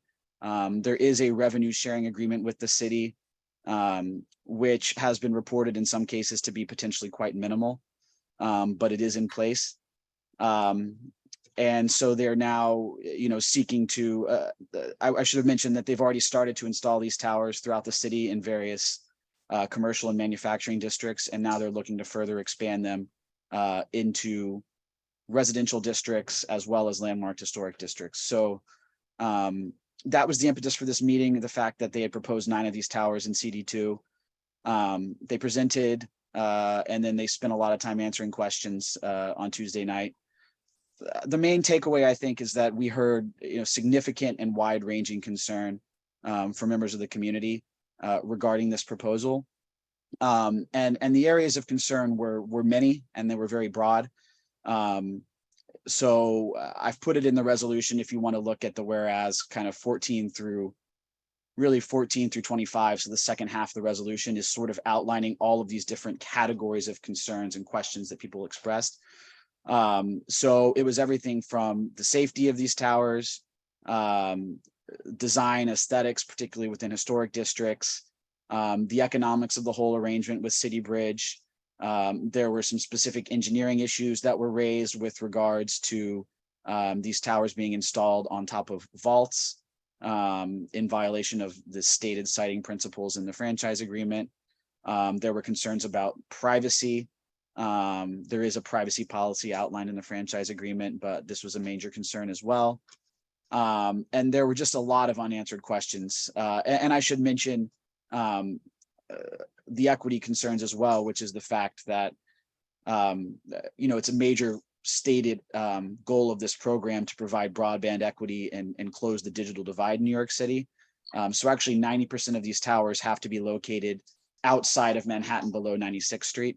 So that sort of 10%, which includes those in our district, aren't really part of that equity component. They're allowed to put them wherever they want.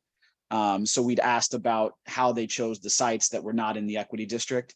And they had said, it has to do with where they think there's the need, or the carriers had told them there might be need for 5G, as well as where they thought they could get the most advertising revenue.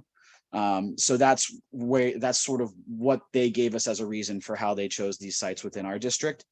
So anyway, I mean, there was a general consensus that the equity need, obviously didn't apply to those being sited in our district. There wasn't really a demand or need for these towers at all.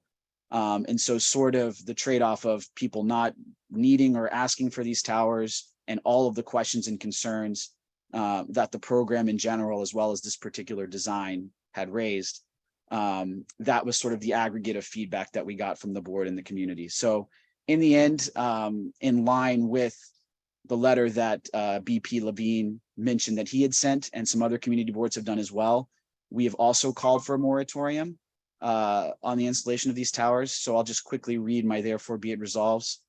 Therefore be it resolved that CB2 Manhattan calls for a moratorium on installation of Link 5G towers in Community District 2 within all residential districts and mixed-use districts which contain residential zoning, as well as within all landmarked historic districts and areas in close proximity to individual landmarks. Therefore, be it further resolved that should the city elect to proceed with installation of Link 5G towers in CD2, CB2 Manhattan calls for a robust engagement with community stakeholders and significantly more extensive public education, public input, and community review process to address the community's substantial range of questions and concerns. So that's it. Janine, I do have to propose one small amendment. Should I do that now? Whereas number 10, and this was pointed out by Zach Weinstein, they had moved one of the sites across Gansevoort Street. So there's an additional sixth site out of the 9 that's within a landmarked historic district. So I'm just going to propose a minor edit to that, which I'll put in the chat now, just to reflect that more accurate description of where they're going in. Thank you. And while you're doing that, we'll go to first Susanna. Aaron has a question. Yeah, hi. Thank you for this report. I wanted to ask for another small amendment that doesn't change any of the intent of your resolution, which is I wonder if you could just mention the people who attended your meeting who are not from the community board, because it's not clear from the writing of this that people actually came and delivered a presentation. I think that would be helpful for people to know. To add a whereas that we received a No, presentation. no, at the top, no, at the top of the resolution where you say who attended, you have all the CB members and you have all the, but you don't say who from. Yeah, I mean, that may not even technically be part of the resolution, so I don't know.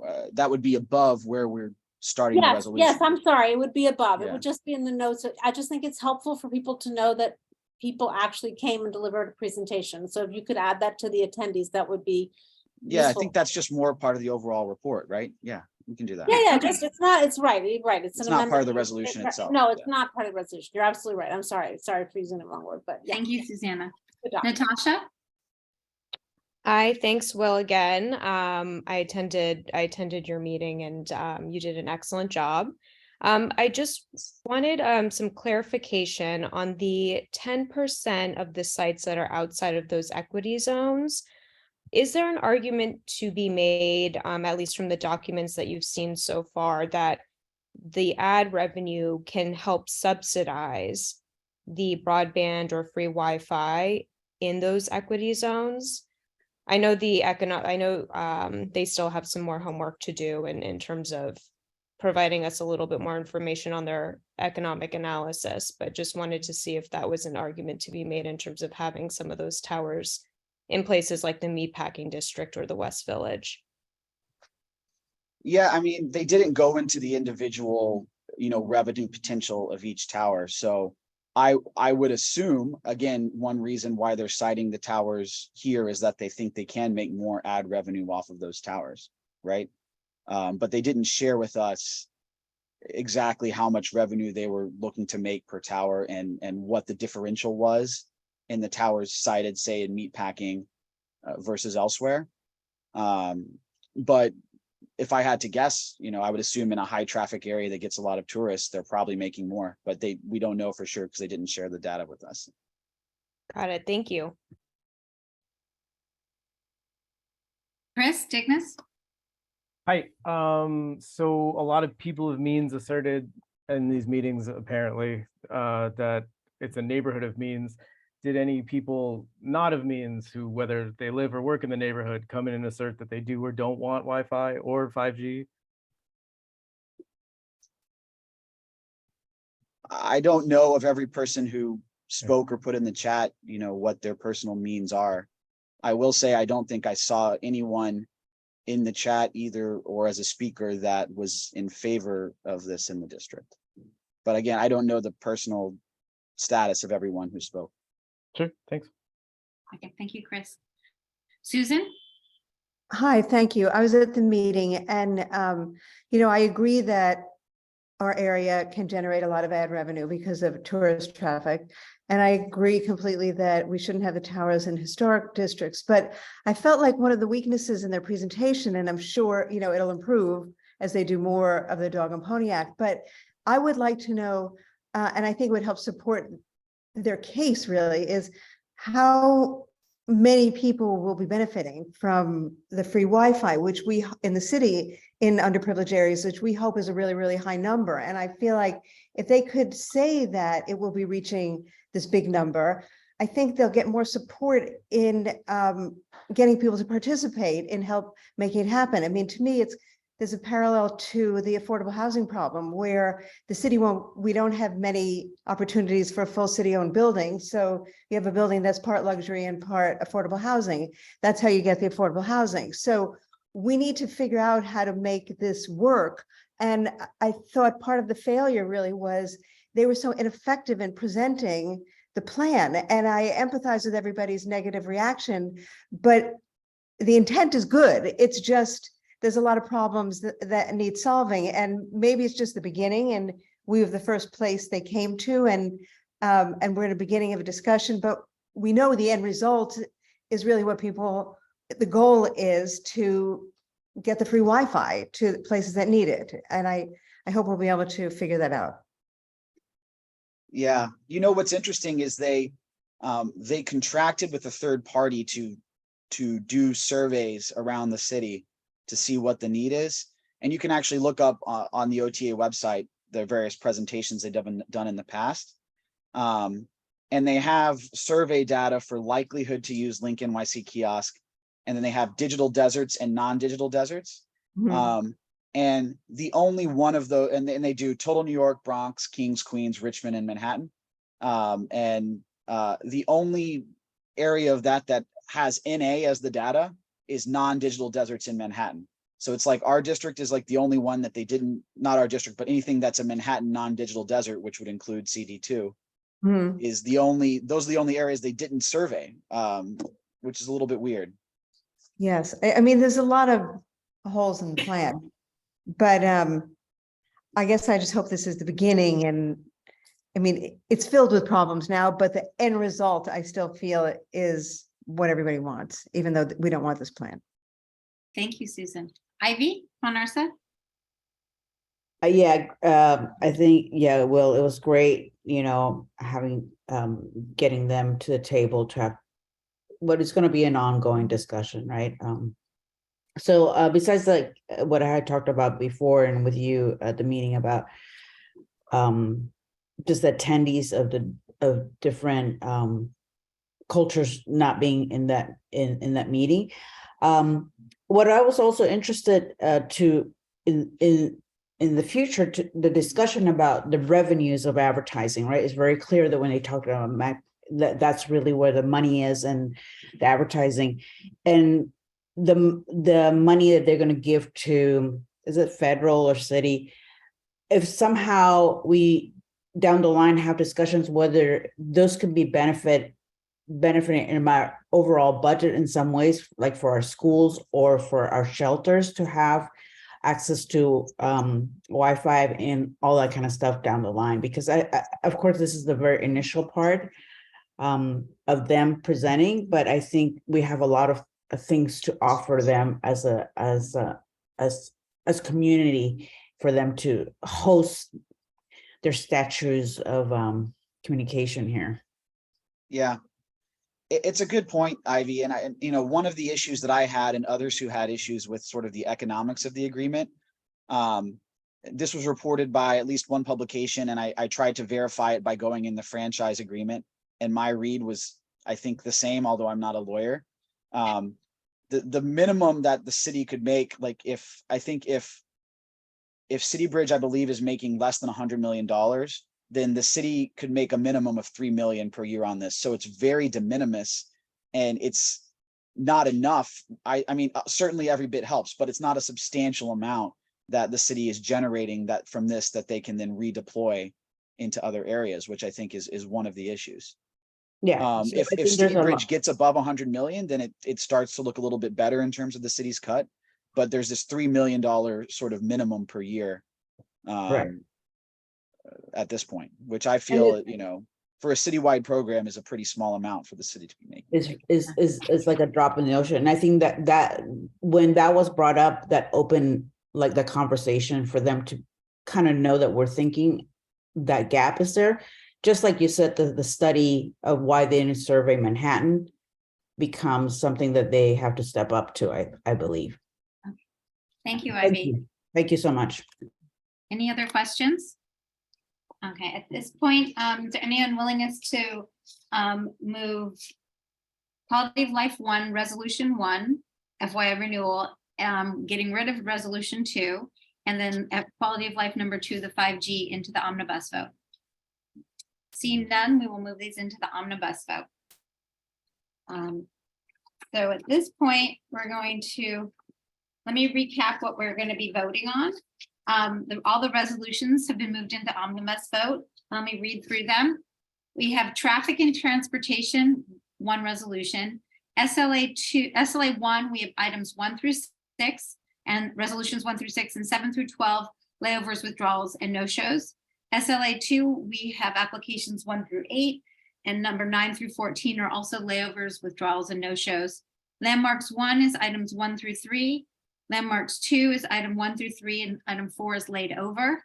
Cannabis Licensing Committee, 1 resolution. Matt Metzger is recusing himself. Quality of Life 1, there's 1 resolution. We're pulling 2. And Quality of Life 2, there is 1 resolution for 5G. Any questions on what we are voting on? Okay. I don't see any hands. Amy, if you could take us through a roll call vote.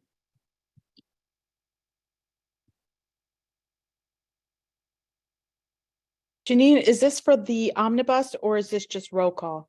This is for both. Okay. No, it's omnibus vote and roll call. So Okay, we're doing just, okay. got it. it's both. It's the end of our last vote, our last roll call. Okay, good. Okay, Susanna Aaron, Yes. Natasha Vanasians, Yes, except for SLA 1, item 1. SLA 2, items 1, 4, and 6. And landmarks 1, item 2. Are those Todd. no's or abstentions? Or Those are no's. Those are no's. Okay. let me just read the back. SL1, number 1, SL2, 1, 4, and 6, landmark 1, number 2. Correct. Thank you. Okay. Okay. All right. Akila Asqui, Yes. okay. William Benesh, Yes to all. Kim Berger, Yes to all. Carter Booth, Yes to all. Katie Bordenaro, Yes to all. Anita Brandt, Yes to all. yes to all from me. Rich Kekapola, I think, is still absent. Ritu Chatri, Yes to all. Valerie De La Rosa, Yes to everything except for 350 Bleecker on landmarks, which is number 2 on landmarks 1. That's a no. okay, landmarks 1, number 2, no. Okay. John Paul DeVerna, Yes to all. Chris Dignas, Yes to all except SLA 1, 2. I'm going to put in the chat too. SLA 1, SLA 2, landmarks 1, number 2. okay, SL1, SL1, Yep. number 2, No, SLA, yeah, both SLA 1 and SLA number 2, and then landmarks number 1. No, which So number? you're Yep. objecting Yep. to all of SLA 1? That's correct. and all of SLA2, That's correct. and landmarks 1. Number 2, just number 2 in landmarks 1, Okay, and then quality of life number 2. life number 2. Okay, Thanks. sure, no problem. But everything else is a yes, got it. Okay. Bob Ely, Yes to all. okay. Mar Fitzgerald, Yes to all. Stella Fitzgerald, Yes to all. Cormac Flynn, Sorry. Yes to all except for landmarks 1, number 2. okay, Thank you. sure, no problem. Susan Gammy, Yes to all. okay, David's not here. Wayne Kawadler, Yes to all. Susan Kent, Yes to all. Ryder Kessler, Yes to all except SLA 1, item 1, SLA 2, items 1, 4, and 6, and landmarks 1, item 2. I'm sorry, landmarks 1, number 2. Yep, I can put it in the chat as well. That's okay, we just. Janine Kiley, Yes to all other than landmarks 1, number 2. okay. Ivy Kwan Ars, Yes to all. okay, Patricia Laria, Yes to all. Michael Levine. Yes to all. Okay, Edward Ma. Yes to all. Okay, Matt Metzger. Yes to all. But you're recusing yourself. I'm sorry, but I'm recused. Yes, thank you, except for that one. Right, I had that. Great, thank you. Daniel Miller. Yes to all except landmarks 1, number 2. Okay, Mustafa Osman. Yes to all. Okay, Juan Osorio. Yes to all. Brian Pape. Yes to all. Donna Raftery. Yes to all except landmarks 1, number 2. Okay, landmarks 1, number 2. Okay, Lois Rakoff. Yes to all. Bo Rocabono. Yes to all. Zach Roberts. Yes to all with exceptions of no to SLA 1.1, 2.1, 2.4, and 2.6, which I will put in the chat. Okay, SLA 1, 2, 4, and 6. SLA 1. No, SLA 1, number Mhm. 1, SLA 2, number 1, SLA 2, number 4, and SLA 2, number 6. Ah, got it. I just put it in the chat if it helps. Okay, just gonna say that out loud. SLA 1, number 1 and number 2, SLA 2, number 4 and number 6. Sorry, not quite. It's in the chat if it's do you see it in the chat there? I've got it, Amy. You got it. Okay, I'll get it from you. Thank you. Thank you, Rita. Sure. Robin Rothstein. Yes to all. Rosia Sands. Yes to all except for SLA number 2, item number 4. SLA 1 or 2, Rocio? SLA 2, I said. Okay. SLA number 2, item number 4, figure 8, 18 Cornelia Street. I'm voting no on that. And I'm voting no on cannabis licensing. Okay. Okay, these are no's. Okay, got it. Shirley Secunda. Yes to all. Kristen Shea. Yes. Frederica Siegel. Yes. Shanat Spence. Yes to all. Susan Wittenberg. Yes to all. Okay. Anthony Wong. Yes to column all. Okay. Eugene Yu. I am a yes to all. Okay. And Adam Zeldin. Yes to all, no to SLA 1, number 1, SLA 2, Okay. 4, and SLA 2. Adam, number 6. your sound is off, so if you could also put it in the chat. Okay.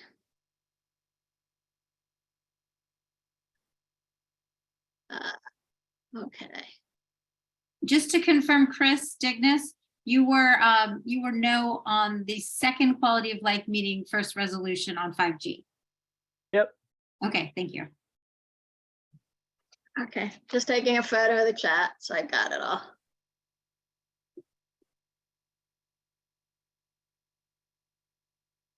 Okay. Okay. All right.